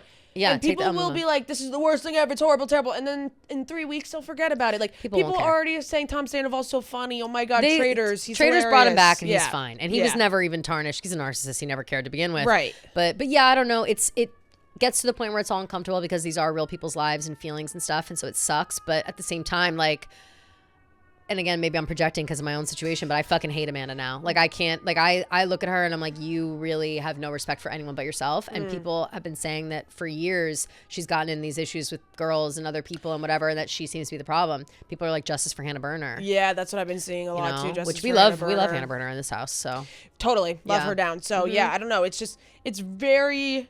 Because it's also like the reality TV of it all, you know? Like, totally. We're seeing this stuff play out in front of our eyes. Obviously, we're going to have comments on it. Yeah. But yeah, it's like there's a certain line that you just don't cross. And I feel like people are crossing that line, and that's what sucks. Yeah, for sure. But enjoy the gossip in a normal way. Yeah. Like, that's all. Again, keep it in your group chat. Like, that's fine. We are talking mad shit in all of our group chats, but we're not sending it to Amanda. So right. Exactly. Exactly. She's dealing with it. She'll go through it. It's a mental thing. And I hope everybody ends up okay. I hope Sierra ends up okay. Yeah. This is just going to give her trust issues forever. If anyone's going to end up on top, it'll be Sierra. And I'm hoping that this becomes like an Ariana thing for her, where her career just skyrockets, and, she's the next host of some great show, and she's doing all these other TV stuff, and who knows what else. Modeling, she's fucking gorgeous. She's so gorgeous. She deserves a modeling contract. The thing with Amanda too, that I think makes this so much worse is the joint statement with West. It's terrible. Because it's really delusional. It's like, Terrible. girl, he's not loyal to you. He's not your man. Sorry. No sorry. Yeah. And he's not your man. He's not your man. That is not your man. She should have been like, it should have come out and she should have been like, hey, Sierra, let me come over, please. And like sobbed, groveling on the ground, being like, I'm sorry for, in the throes of my divorce, falling victim to a fuckboy that you happen to also be in love with. But this is just like a proof that he's a fuckboy, and we both deserve better. The joint statement is just embarrassing. It's really embarrassing. And that's what Who told them to do that? That's what I'm saying. Right. I'm like, their PR team sucks. They're like, but that's they're what like I'm rooting saying against is them. like, it just must be the worst feeling ever, being like, yeah, like, you know what, joint statement, at least we're in this together, and then all these hoes across the United States, not hoes, sorry, Wes Wilson is the hoe. Sorry to those women. I'm sorry to those women. That was rude of me to say. I'm sorry. Listen, we're talking like even the hoes and area codes. He's got like, multiple whatever. hoes in different area codes. Parentheses, non-offensive. Yeah. Term of endearment. Term of endearment, yes. Sorry to these women. I'm sure hoes he's playing positive. Legit, yes. I'm a hoe. Listen, okay. We're all hoes. Yes. We're all hoes. These women like are coming out of the woodwork, and it's just like, how awful to not only betray your best friend, but then be like, my man, my man, my man. Yep. And then your man is holding hands with some girl at recess in Chicago. It's so embarrassing. Like, it's literally so embarrassing. And West should be mortified. And he just no one will ever take him seriously again. Not that they ever should have, by the way. And again, I want to reiterate. I saw right through his shtick. Me too, Gia. There's so many boys on TikTok that do that shit. Oh, yeah. And then they just go and cheat on many a woman, and it's just the most disrespectful they thing weaponize the appearance of respect, yes, and then they disrespect you right to your face. 100%. Worse than the fuckboys who were upfront about their disrespect. It's like, that's why it's like sometimes you gotta respect the guys that are just straight up being like, I don't want to date you, I just want to fuck. It's like, that's cool, you are at that level of deceit and can't feel anything, and just let it happen. Like, are you fucking crazy? It's just wild. Really unfortunate. Oh God. And there are people like that. It happened. They walk among us. They're everywhere. Keep an eye for Selena. Keep an eye for Selena. Could be your best fucking friend. You never know. Bruh. Literally. Dude. That's why I made that TikTok yesterday. I was like, I would never touch my friend's exes, like literally with a 10-foot pole. Never. Like, if you make my friend cry, I hate your guts. I want to kill you. Of course. Are you kidding me? Yeah. Like, and that's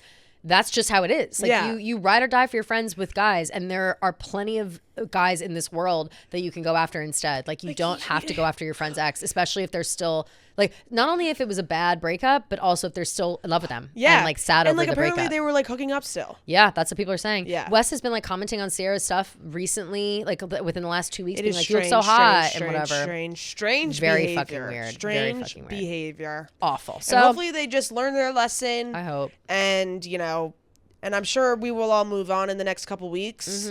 But Sierra, love you down, girl. Team Sierra. Team Sierra for big life. time. Team Sierra, Amanda and West. Team Lindsay Hubbard. Therapy. Team Lindsay Hubbard. Lindsay Hubbard's memes that she's been posting are so funny. She cracks me up, She makes me laugh too. I really want her to be on Traders. Me too, bad. I hope she will funny. be. That would be a good. Well, they need a summer house person now, especially after they're making waves. You know? Totally. Like, totally. I bet they'll bring someone. Because Sierra was really serving the looks on Summer House. On Traders. If you guys didn't watch that season, you guys need to watch it because she literally eats so down every outfit. Every outfit. Yeah. And don't worry, Boston Rob has checked in and he's Team Sierra as well. Thank God. The silence was deafening from Boston Rob. Yes. And like, never fear. Like, he posted on his story a picture of him and Sierra and said, Team Sierra. Thank God. Thank you, Boston Rob. Love him down. Yes. God, he's so Seriously, cute. I do love him. Love him so much. The first time I met him, I was like, we have the same last name. No. Remember? You're my papa. I like could barely speak to him, so I was just like in love with him immediately. Yeah. I was like, oh my God. Like, as soon as I looked at him, it felt like I was watching the first season of Survivor he was on. Like, he's so hot and to me. that fucking Red Sox hat. Woo! Love it. Damn. Okay. Anyway, moving on. Let's get into some homework, shall we? Yes, let's do it. So, as we said earlier, our homework was to go back to the albums that have title tracks, and those albums are Fearless, Speak Now, Red, Lover, Evermore, Torture Poets Department, and The Life of a Showgirl, and pick a different song. What? Did we miss one? Did we do this? That's what I said. Remember, I was like, didn't we do this already? I think it was supposed to be the other way around. It was the ones that don't have. So it's Wait, what did we do? I don't know. I can't. Because it wasn't marked off in my list. But we had done it wrong. Yeah, we did it wrong, and now I'm looking. No, I think we did. I think we did. We gave title tracks. We gave the albums that don't have title tracks. Because I remember doing 1989 and saying Wonderland for some reason. Yes. Like that's like very vivid in my brain. We did like Debut, and we did Yes. Okay. I hope. And if not, let's run it back. Let's see. If you guys are getting deja vu, we apologize, okay? Do you get deja vu? Oh. Yeah, because I at this point, like, I'm really just not. And I don't know either. Like, I have them all written out. Like, I have all my things, but I don't know how long ago we did this. I know, me neither. And I'm trying to scroll through. Homework. Renaming every title track album. What day? With title tracks using other songs within those albums. Yeah. The title tracks that are also album titles are Fearless. Fuck. So we did. Oh my god, this is literally Groundhog Day. Oh my god, yeah, we just did this exact same thing. Yeah, what the fuck? But then didn't somebody call in and say we did it the wrong way? Yes, so we're supposed to be doing Debut. Oh my god, we're so dumb. Should we just do it off the fly? Yeah, let's do it on the fly. So it's supposed to be Debut, Fearless, Red Speak Now, then 1989, and then Reputation, and then Lover, and then Folklore. And then that's it. So only 4. And Midnights. Yeah. Yeah, okay. All right, then let's go off the fly. Let's start with Debut. Sorry for the homework, or for the confusion. But listen. When I write the stuff in the homework, it makes total sense to me, and then when I go back to read it again, it makes no sense. So I never know what the fuck is up. Yeah, and it didn't even occur to me until looking at it right now. I was like, wait a second. I felt like we had done it when I was doing it, and I was like, I've got dementia, I think, so I don't know. Yeah. And I just went along with it. All right, so let's go to Taylor Swift album. I'm going to go. I think I'm going to say A Place in This World.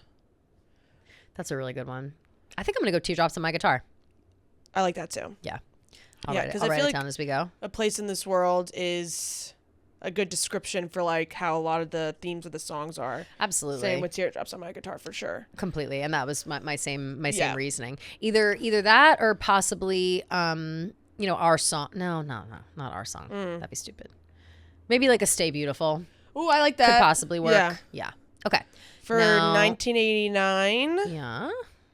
I feel like Wonderland is such a good one. Yeah. Either Wonderland or Wildest Dreams.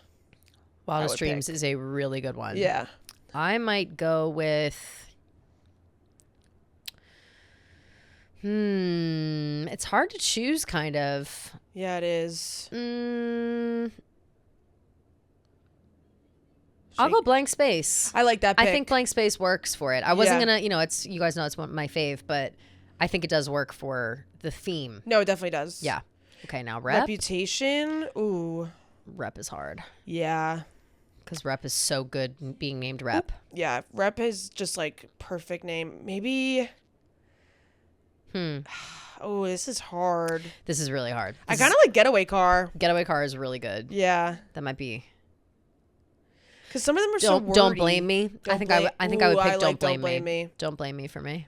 But I like what'd you just say? Getaway Car? I like Getaway Car as well. Maybe I'll go Delicate, actually. Good one. Yeah, I like that. And that shines a little bit of a softer light. Yeah. Because most of Reputation songs are kind of soft. Yeah, for sure. It's supposed to be. Whatever.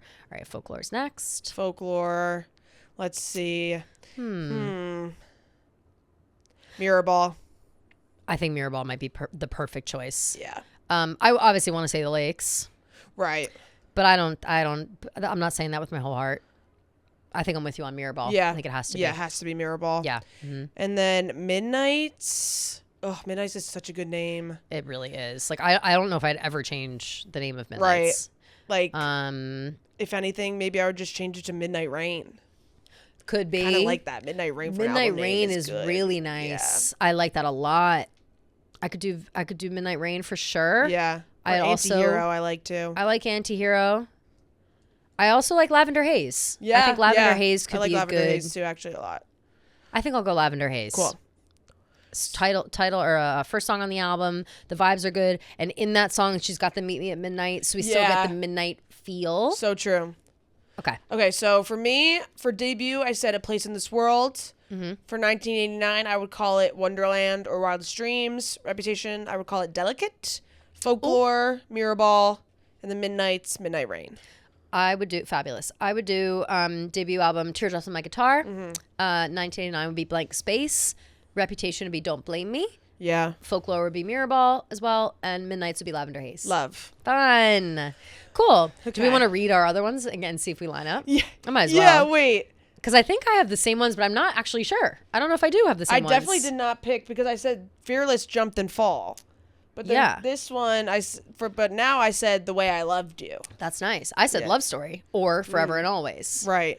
What'd you say for Speak Now? For Speak Now, I said Sparks Fly or The Story of Us. I said Last Kiss or Mean. Might be like a funny... Yeah. Mean might be too short for an album title, but we'll see. Oh, I kind of like that. Me too. For Red, I said Begin Again. I have All Too Well or Holy Ground. I liked Holy Ground too. Holy that Ground I was fun. on that too. But then I was like, I don't know if she would put like holy. Yeah, it's a little But who knows? For the Jesus people might get weird about it. Yeah. For Lover, I said Afterglow, and I think I said that before too. I put Cruel Summer. I like that because I think that it encompasses all of it, the ups and downs of Lover. For sure.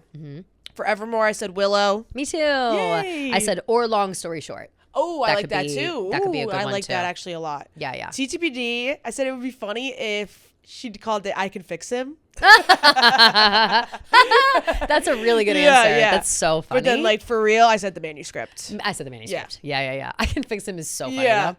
And then Life of a Showgirl, I said either Fate of Ophelia or Honey. I said Fate of Ophelia. Yeah. I wanted to put Honey, but then I was like, oh, one word. I was really going back and forth with like the one word. Like the one word. I do too a little bit. Because Folklore Evermore we love. Reputation. And Red. Yeah, we love all the one words. Yeah. What am I getting at? Yeah. Cool. Fun. Love that. Good exercise. Yeah. Now we can finally, I'm going to go ahead and mark that off the homework so we do not do it again. Seriously. Enough. It's so funny. Oh my God. We've done it enough. I Okay. was like looking at it. I was like, I got deja vu. Okay. So yeah. Now. Deja vu. I can't stop. So now, and then we also did our Life of a Showgirl ranking. Yes. Because we were talking about how Billboard ranked them on Tuesday's episode. So should we just go back and forth? Yeah. My number 1 is Wishlist. Mine's Elizabeth Taylor. Love. My number 2 is Father Figure. Mine's Honey. My number 3 is The Life of a Showgirl. Eldest Daughter. Ooh. My number 4 is Fate of Ophelia. Love. Mine's Actually Romantic. Wow, our lists are so different. I know. Well, this is you'll be able to tell that I like started freaking out because I like all the good I was like I love all these songs and then like the bangers are at the bottom and it's not really how I feel. So I kind of feel for the Billboard people. Seriously. That's what we were saying, like some of these songs like all deserve the same spot, Agreed. You know? Yeah. But 5 for me, I said Ruin the Friendship. I said Father Figure. Then 6, I said Actually Romantic. Ooh, good one. I said Canceled. Okay. Then 7, Elizabeth Taylor. I've got Fate of Ophelia in 7, which felt too low. Yeah, Elizabeth. Everything from here on out feels too low. I agreed. Yeah. Except for my bottom 2. Yeah. Sorry to them. Yeah. 8, I said Wood. Okay. I said Ruin the Friendship. Nice. 9, Honey. I said Opalite. 10, Opalite. Yeah, I said Wish List, but that feels way too low for me. I should have put it I higher. You like that song more. I do, but it's I have to be in the mood for it. Right, It's for very mood specific to me. For sure. And then 11, I said Canceled. I have Life of a Showgirl. I know. It felt too low. Yeah. It all feels too low. And then 12, Eldest Daughter. I've got Wood. But it's don't tell Brandon Walker that. I don't really think it's my least favorite song on the album though. Like it's just there are so many others I love so much more. Like it was this it's a silly song. Totally. But I think this was the hardest ranking. And I still don't want to commit it in stone. I stand 10 toes down on that. I would say TGBD would be up there because there's just so many songs, but I feel like I could rank that. Me too. This is just like I think I said this on Tuesday's episode, but like Wood, Honey, Wish List, those are kind of all like deserve the same spot to me. Yes. Like even maybe like throw Opalite in there too. Absolutely. Absolutely. Yeah. It's really difficult to rank. So we implore all of you to try to rank yours and let us know what you think about them because it was much more difficult than anticipated. Seriously. And I'm not here to pump the tires of Billboard or apologize to anybody, but I will say that their list now after I tried to rank it, like does make sense. Like I For get sure. that they put their favorites For in the sure. front and then like kind of got stuck with all the bangers at the bottom. Right. Sometimes it happens like that. But shout out Life of Showgirl. I was listening to it a little bit yesterday, just for funsies, and great album. Still crushing it. Still very good. And I feel like as the weather gets warmer, it'll be Totally. back on my rotating list. Absolutely. All right, shall we? Shall we get into some voicemails, DMs, etc.? Let's do it. Woohoo! Maybe I'll play these ones back to back. Okay. Because they're conflicting opinions about the Elizabeth Taylor music video. Oh, okay. So we'll see both sides. Yeah. Okay. Elizabeth Taylor music video. I have a hot take. I was not happy with it. It's not a hot take. Okay. Let me run that back. I think it's beautiful video. I love all the old Hollywood like film clips. It makes me want to go watch Elizabeth Taylor's work. I like that they're giving money to her foundation, yada, yada, yada. Of course. But when you tell me that you are dropping an Elizabeth Taylor music video, my expectations are higher than almost any other, like definitely higher than they were for Opalite. This is one of the best songs on the album. I had so many visions of what this could be. And yeah, like if they would have called it a tribute video, I would have set my expectations differently, but I'm not going to lie. I was watching it and I just kept waiting for the actual music video to start. I've heard rumors that people think that she might drop like the real music video. I saw those Maybe rumors by as the well. time this voicemail, this video happens, or maybe on Friday. Right. Either way, I would be absolutely gagged if she did that. And like I said, I'm going to watch what she dropped several times just because this film is stunning, like all the shots. Yeah. And I do love it. I love the sentiment. I just don't like being got by the idea of a new music video and then it's just like a really nice fan edit for Elizabeth Taylor.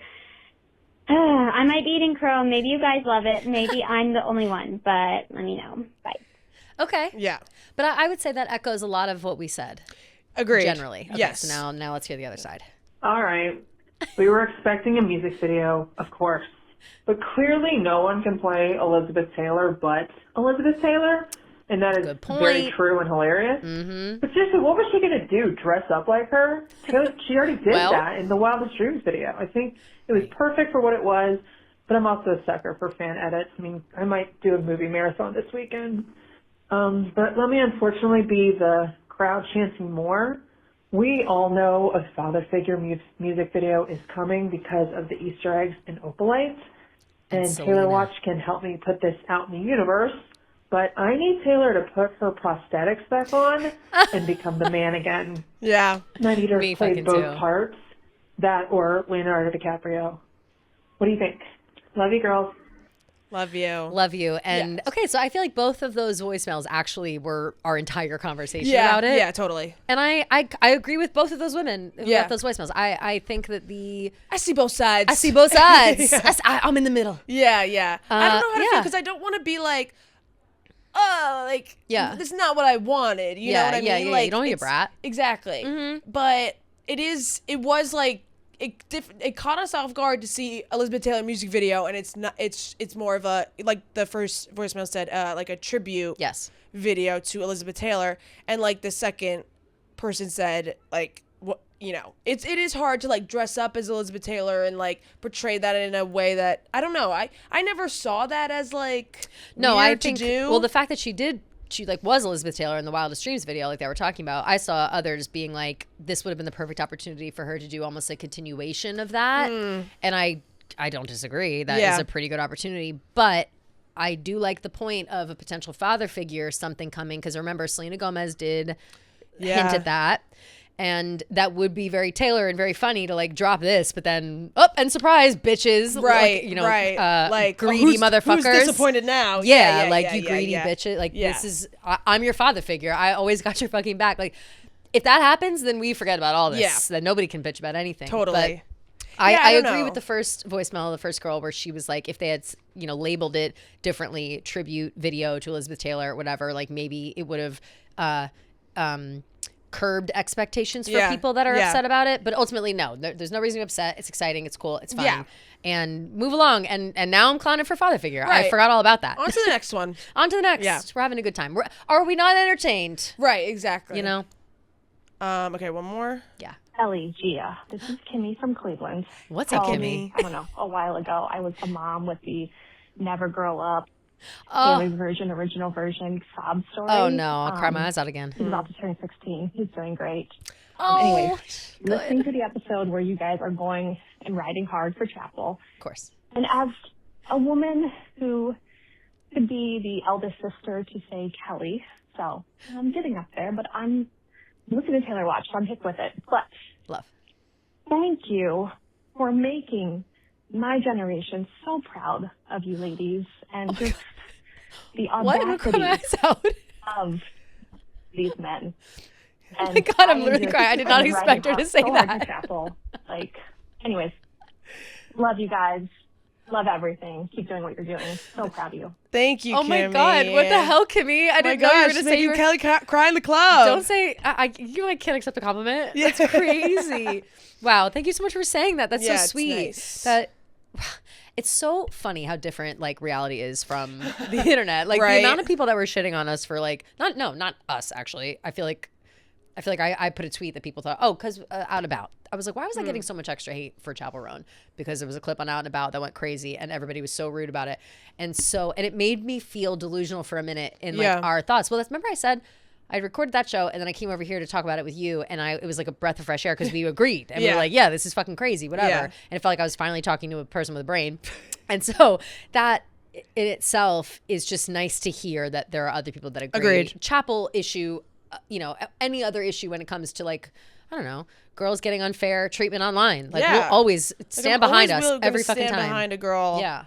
Who completely. who's getting shit on online. Like, and I really. We even literally just now, we're like, don't be so mean to Amanda. Yeah. We really are there's like that. There's a line and the internet, and like Taylor said, like the internet likes to kill anything. So any sort of like, support or anything they're trying to show for someone who's going through a hard time, like will instantly like be seen as something that it's not sometimes. And I don't know. I feel like even you have like taught me like these smear campaigns against women. I've always like, I don't know. I feel like as I've gotten older, it's been more eye-opening, seeing this stuff happen in real time, like happening to people that we work with and all this stuff. So it's like, I'm just so aware of it now that I can't not say anything. That's once the toothpaste is out of the tube, like it's too late. Exactly. And I don't know when I think I've said this before on this show too, that I was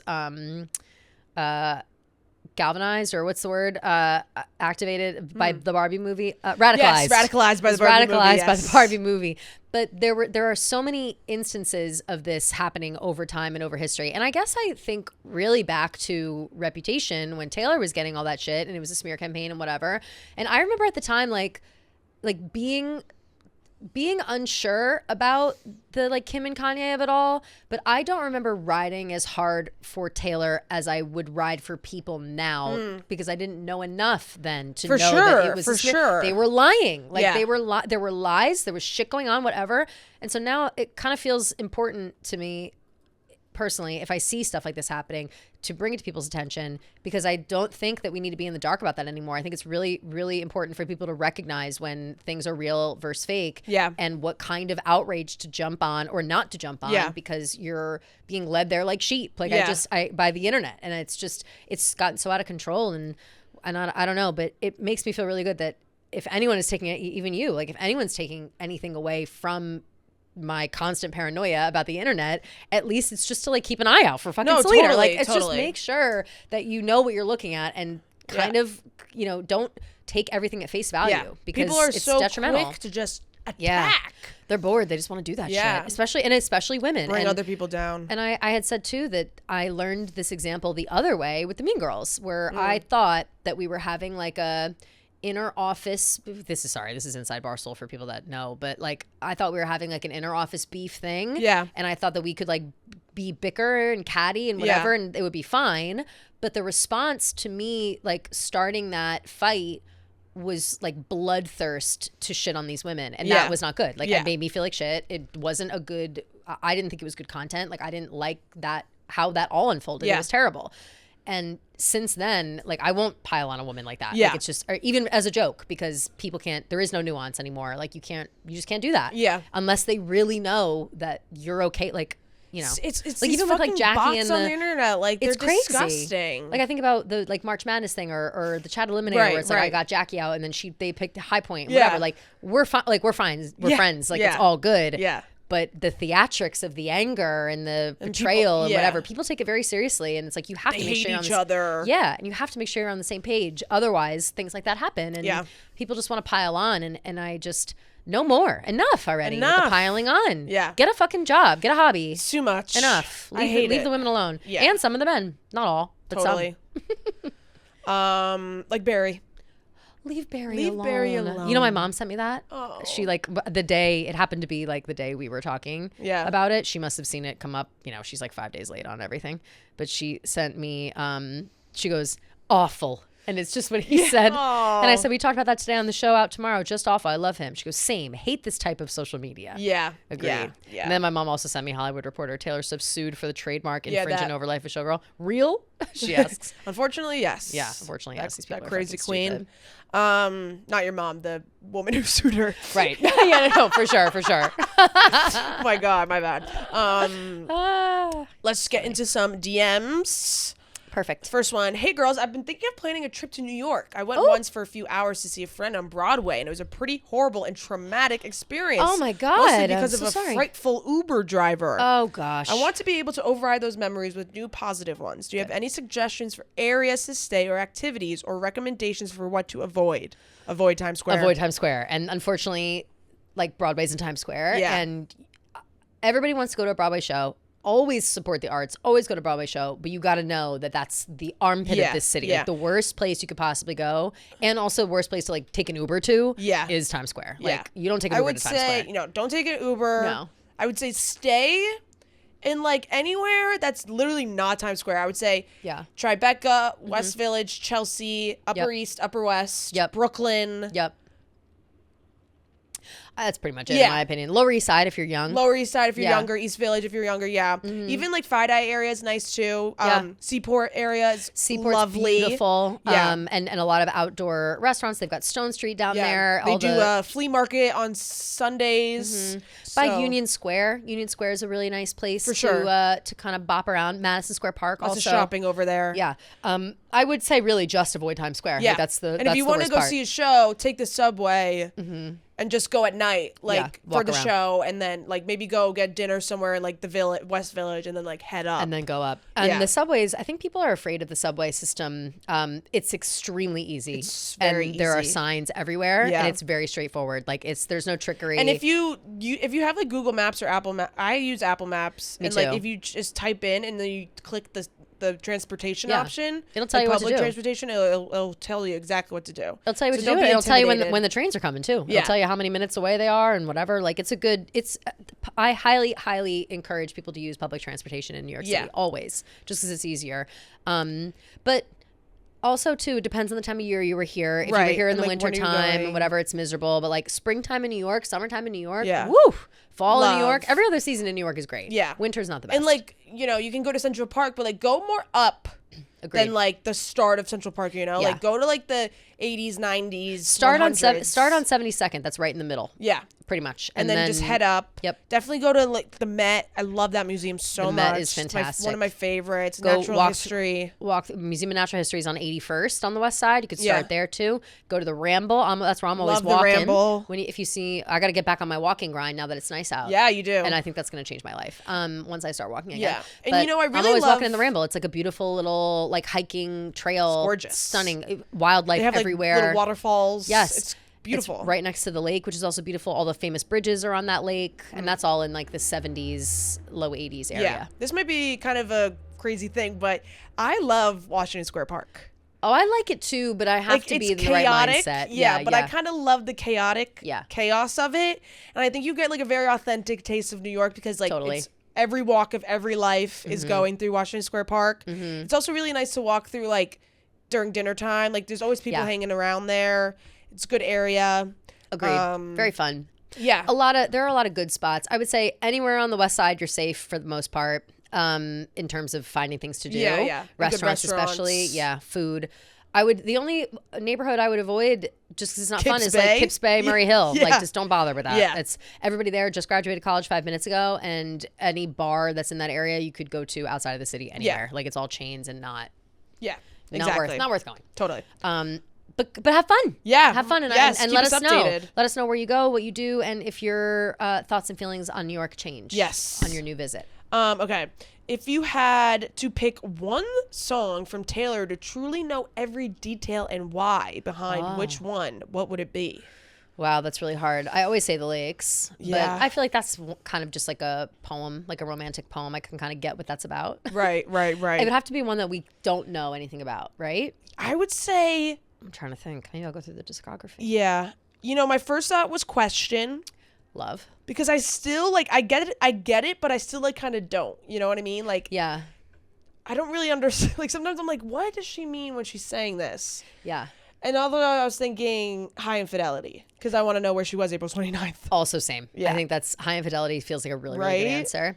I would also love to hear the breakdown of how she wrote I Look in People's Windows. Ooh. I'm scrolling through. Love and because I feel like that song, obviously it's fantastic. She tells a story within it.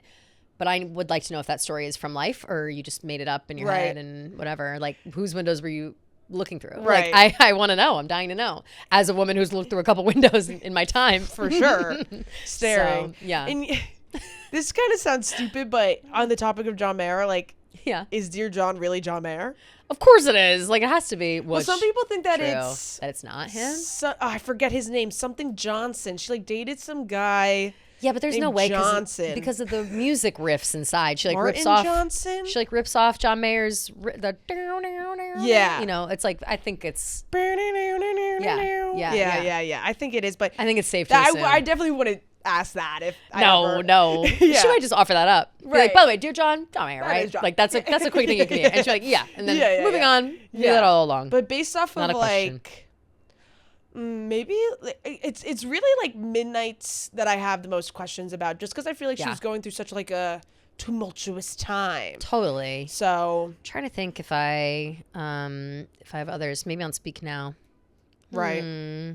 I would love to know the story behind Better Than Revenge. Because everyone says it's like Joe Jonas and Camilla. But I would love to know like her mindset at that time, because Better Than Revenge is such a scathing song. Yeah, it is. And so I would love to know like how pissed were you? What went down to make you pen such fire flames? And like I would love to hear a little bit about that. It's one of my faves. Yeah, I like that choice. Yeah. Okay, let's do some rapid fire. Very quick. Love. Ooh, do you think it'll be a Harry and Taylor takeover for the 2026 Grammys? Oh, shit. I feel like 100%, yeah. Yeah, of course. I feel like this will be the first time that, knock on wood, I think that Taylor will win Song of the Year. Or Record of the Year. I think it has to because of Fate of Ophelia. Yeah. So good. It would be crazy. It's her biggest record, her biggest song to date, streaming wise. Like, there's no way that won't be acknowledged in some way. Yeah. And right, is it song is the only one that she's missing? She hasn't won song or record. Oh, that's fucking crazy. So now we seem primed for that then. Wait, Fate let me of make Ophelia. sure. I thought it was one of them. Sorry. Not Record of the Year. Wait, what am I saying? It's Song of the Year and what's... It's Album of the Year, Song of the Year, Record of the Year, and like Artist of the Year? Yeah. Wait, let's see. Can I What just get a Grammys? straight goddamn fucking answer? Isn't that so annoying? Yeah. Now you get it. You get what I'm talking about. Awards. What Grammys does Taylor Swift have? Yeah. I'm like pretty sure that's like the 14 thing. Grammys. She's gotten Album of the Year, all the country stuff. Yeah, Pop best vocal, song written music for video. visual media. So no best country song. No record. It seems like no Record of the Year, and she no was Song of the Year. nominated, but no, never won. So I do feel like maybe she takes on both. Yeah, I feel like she has to win Record of the Year or Song of the Year or both. I think so too. Because the Fate of Ophelia really, really, really deserves that. It just crashed so many records, and it's a banger song, and the video and everything and whatever. But yeah, I mean, it's gonna be hard going up against Kiss All the Time, Disco Occasionally, like that. I fear maybe that will win album. Yeah, I think that would be deserved. Like, Yeah. it's a really beautiful album. I mean, well, we still have other people's. Niall's album comes out in a couple weeks. We've got. I know. There's I'm so sorry to Niall. I know. Love you down, Niall, but no way that gets nominated for Dinner a Grammy. Party. Oh, maybe if it. Niall. I don't want to say that. I take it back. Maybe it will. You never know. You never know. I think up against Kiss All the Time, Disco Occasionally, it's going to be hard for anybody Yes. to get above that. But, you know, who knows? There could be a sleeper fave. Right. And, you know, the year's not over yet. The year's not over yet. So who knows? Maybe someone's going to come out. We still got Olivia Rodrigo's coming out with an album. Yep. Apparently, somebody else. I saw. There's a it was few like people coming out. Beyonce and. Oh, yeah, the rumors some of pop crave Beyonce. thing that was like Beyonce, Oh. Olivia Rodrigo, and I saw Gaga. Did you see that? Another Gaga not album. Gaga. I saw Ariana. Oh, yeah, that's Coming right. out with a new album. She is coming out. That's she confirmed that, I think. Or did I get stuck on Stan Twitter? Maybe. Where it was like Brighter Days Are Ahead, new album on like April something. Oh shit! Is Ariana Grande Ariana. teasing her 8th studio album? Here's Everything We Know. I think yes. I think she put like an 8, and then she was like, "See, I wouldn't make you wait that long," and like, oh, 3 hours ago. okay. However, it's at the end of the message where Grande seemed to hint at the release of her 8th studio album, saying, "We're counting down the 8s. Oops, I mean the days. We'll see you this summer, and remember, there's always brighter days ahead." I'm so everyone lies. It is so hard to tell what's real and what's fake. Like everybody's like confirmed. Announces 8th album, The Lighter Side. That's what everybody keeps saying, and it's like this picture. I don't know where that is. I don't know how this came about, but people are saying it comes out May 8th. Right. But That's my mom's birthday. ooh, happy birthday to Laura. The question of Gaga though came because I guess an email came out or like a message came out where the team was like congratulating everyone on like a well done last 6 months. It was like, can't believe in the last 6 months we finished up this tour, did a whole new album and like something else. So people are like, holy shit, there's a new album. Oh. And so it hasn't been announced. Gaga has not said a word about it, but apparently there are whispers that there's a surprise Gaga album in the works, which would be die fucking for that. nuts.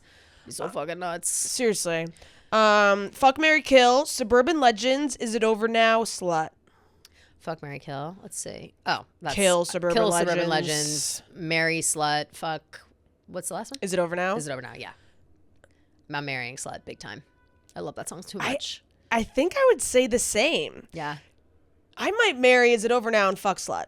I love Is It Over Now? Though. Yeah. Like, don't get it twisted. I Yeah. love that song. But slut is like in my head at all times. Like it's really taking over my brain. Yeah. Someone said, do you think Taylor's following the Summer House and Mormon Wives drama like the rest of us? I pray. Like I hope she is because it's so juicy. Right. Girl, get in on and this. What was that thing where she was like talking about how like her and Travis like get in the car and like she's It's, like Travis would debrief. like tell her the tea. Yeah. The tea is crazy. We Travis. know she's a gossip. Like Yeah. like any great woman is, and I hope that she is getting a slice of all this good because Totally. wow, is it juicy? Who's not paying attention? If Dave Portnoy's on the beach talking about it, then Taylor Swift's got to be Yeah. somewhere. You know, at least you know in the know. Right. If they made a musical using one of Taylor's albums, which would it be? Wow. It's a really good question. Life of a Showgirl seems like an obvious one just because it's showgirly, you know, it's like video, whatever. But I don't know. Did we talk about this before? We might have. I would say maybe like one of her earlier ones, low key though. Maybe like Yeah. Speak Now, because I feel like that kind of like tells like a story. For sure. 1989 could be good. 1989 could be really good. A girl who moves to New York. To New York and she goes through all these trials and tribulations. Actually, I like that. Me too. But you know what? Actually, like 1989 could be the first movie, and the second movie is Lover. Because it's New York heavy. Right, I like that. Cornelia Street. And then she like Lover learns could her also be a good lessons. one on its own. Right. You know, I forgot you existed. A girl, she's getting over Yeah, someone, yeah. and then she's having a fun summer, Meets and a then new she guy, just will wants they, to, won't they? And then if I was the man, I'd be the man, and then Yeah. she gets her heart broken, and then your love's the only hoax I believe in, and oh no, that's folklore. That's yeah, Peace. Nope. folklore as well. What am I Afterglow? thinking of? Daylight, Sexy. False God, False God. Thank you. But there's another one, another short. Afterglow, What am I thinking of? I don't know what I'm thinking Daylight. of. It must be Afterglow. I blew knows? things out of proportion. Now you're blue. I love that. I love that song. Fuck, marry, kill. Fearless, Speak Now in 1989. Fearless, Speak Now, 1989. I'm going to marry 1989. I'm going to fuck Speak Now, and I'm going to kill Fearless, unfortunately. And I don't want to do that at You all. bitch. I know. I don't want to do that. I really I'm don't. killing Speak Now, marrying Fearless, fucking 1989. Yeah, that makes sense. Sad for Speak Now. Like this one's impossible. Fuck, marry, kill, TTPD, Folklore, Evermore. Do you have a death wish? Like, I'm killing myself. Yeah. So, by the way, I'm Just checking take out. me. Yeah. I'm checked out. Yeah. I mean, if I have to, it's probably. God, it's so impossible. I'd have to marry TTBD, fuck Folklore, kill Evermore. That's kind of where I'm headed. That's where I'm headed. But my marriage is between. Because Cowboy am I Like Me marrying is on Evermore. That's right. You can't do Yeah, that. I know. But I've got the lakes on Folklore, so I can't get rid of that either. Folklore. My tears ricochet. I think it's Mirrorball. marry Folklore, fuck Tortured Poets, kill Evermore, but then hire an Etsy witch to bring Evermore back from CPR, the dead. bring them back to because life. we can't live without. I need Willow. I need Ivy. I need Long Story Short. I need Gold Rush. I need Gold Rush. Yeah. There's really nothing I'm willing to give right up. where you left me. No. Yeah. I think I might kill Folklore. There's too many bangers. Yeah. You killing Folklore would be so crazy. But you really do have a lot of the faves on Evermore. And TTPD is that bitch. It's too hard. I think in either scenario, I'm fucking TTPD though. Because that's I want a long torrid affair. And TTPD is going to give me that. Yeah, totally. Mm-hmm. We actually got... Someone called in and then also put this in here, assigned Taylor songs to Harry Potter characters. We actually did do that. Oh, yeah. Okay. And it's our pinned video on TikTok if you want to go see the things that we picked. Good. Good. Fabulous. I love when we've already done our homework. And then let's see if there's one more. Someone said, what did you really think of the Elizabeth Taylor music video? We told you. We're very honest about it. Like, it's, yeah. And then...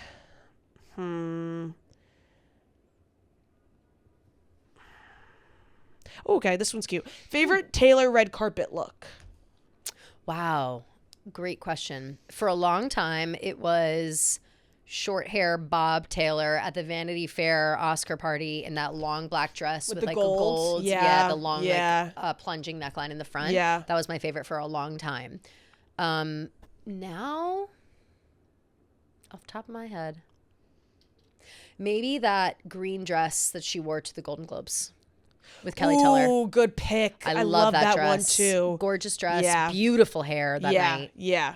She Fit looked like a beautiful mermaid. Yeah. I love that one. Mm-hmm. I was thinking at the short gold dress. I believe it was the American Music Awards. Cute. It's like that is a jumpsuit. Short gold with the V cutout.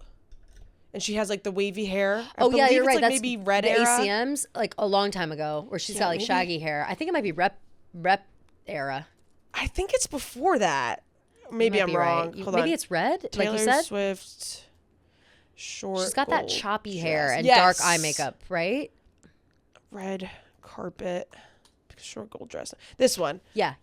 AMAs, American Music Awards. And then the other one where she wore that gold plunging neckline. That was 2013, so yeah, red era. Okay. Yeah. Perf. Yeah. Love that look. I love her hair. That's a great look. The makeup. I love the dress. I love the shoes. Mm-hmm.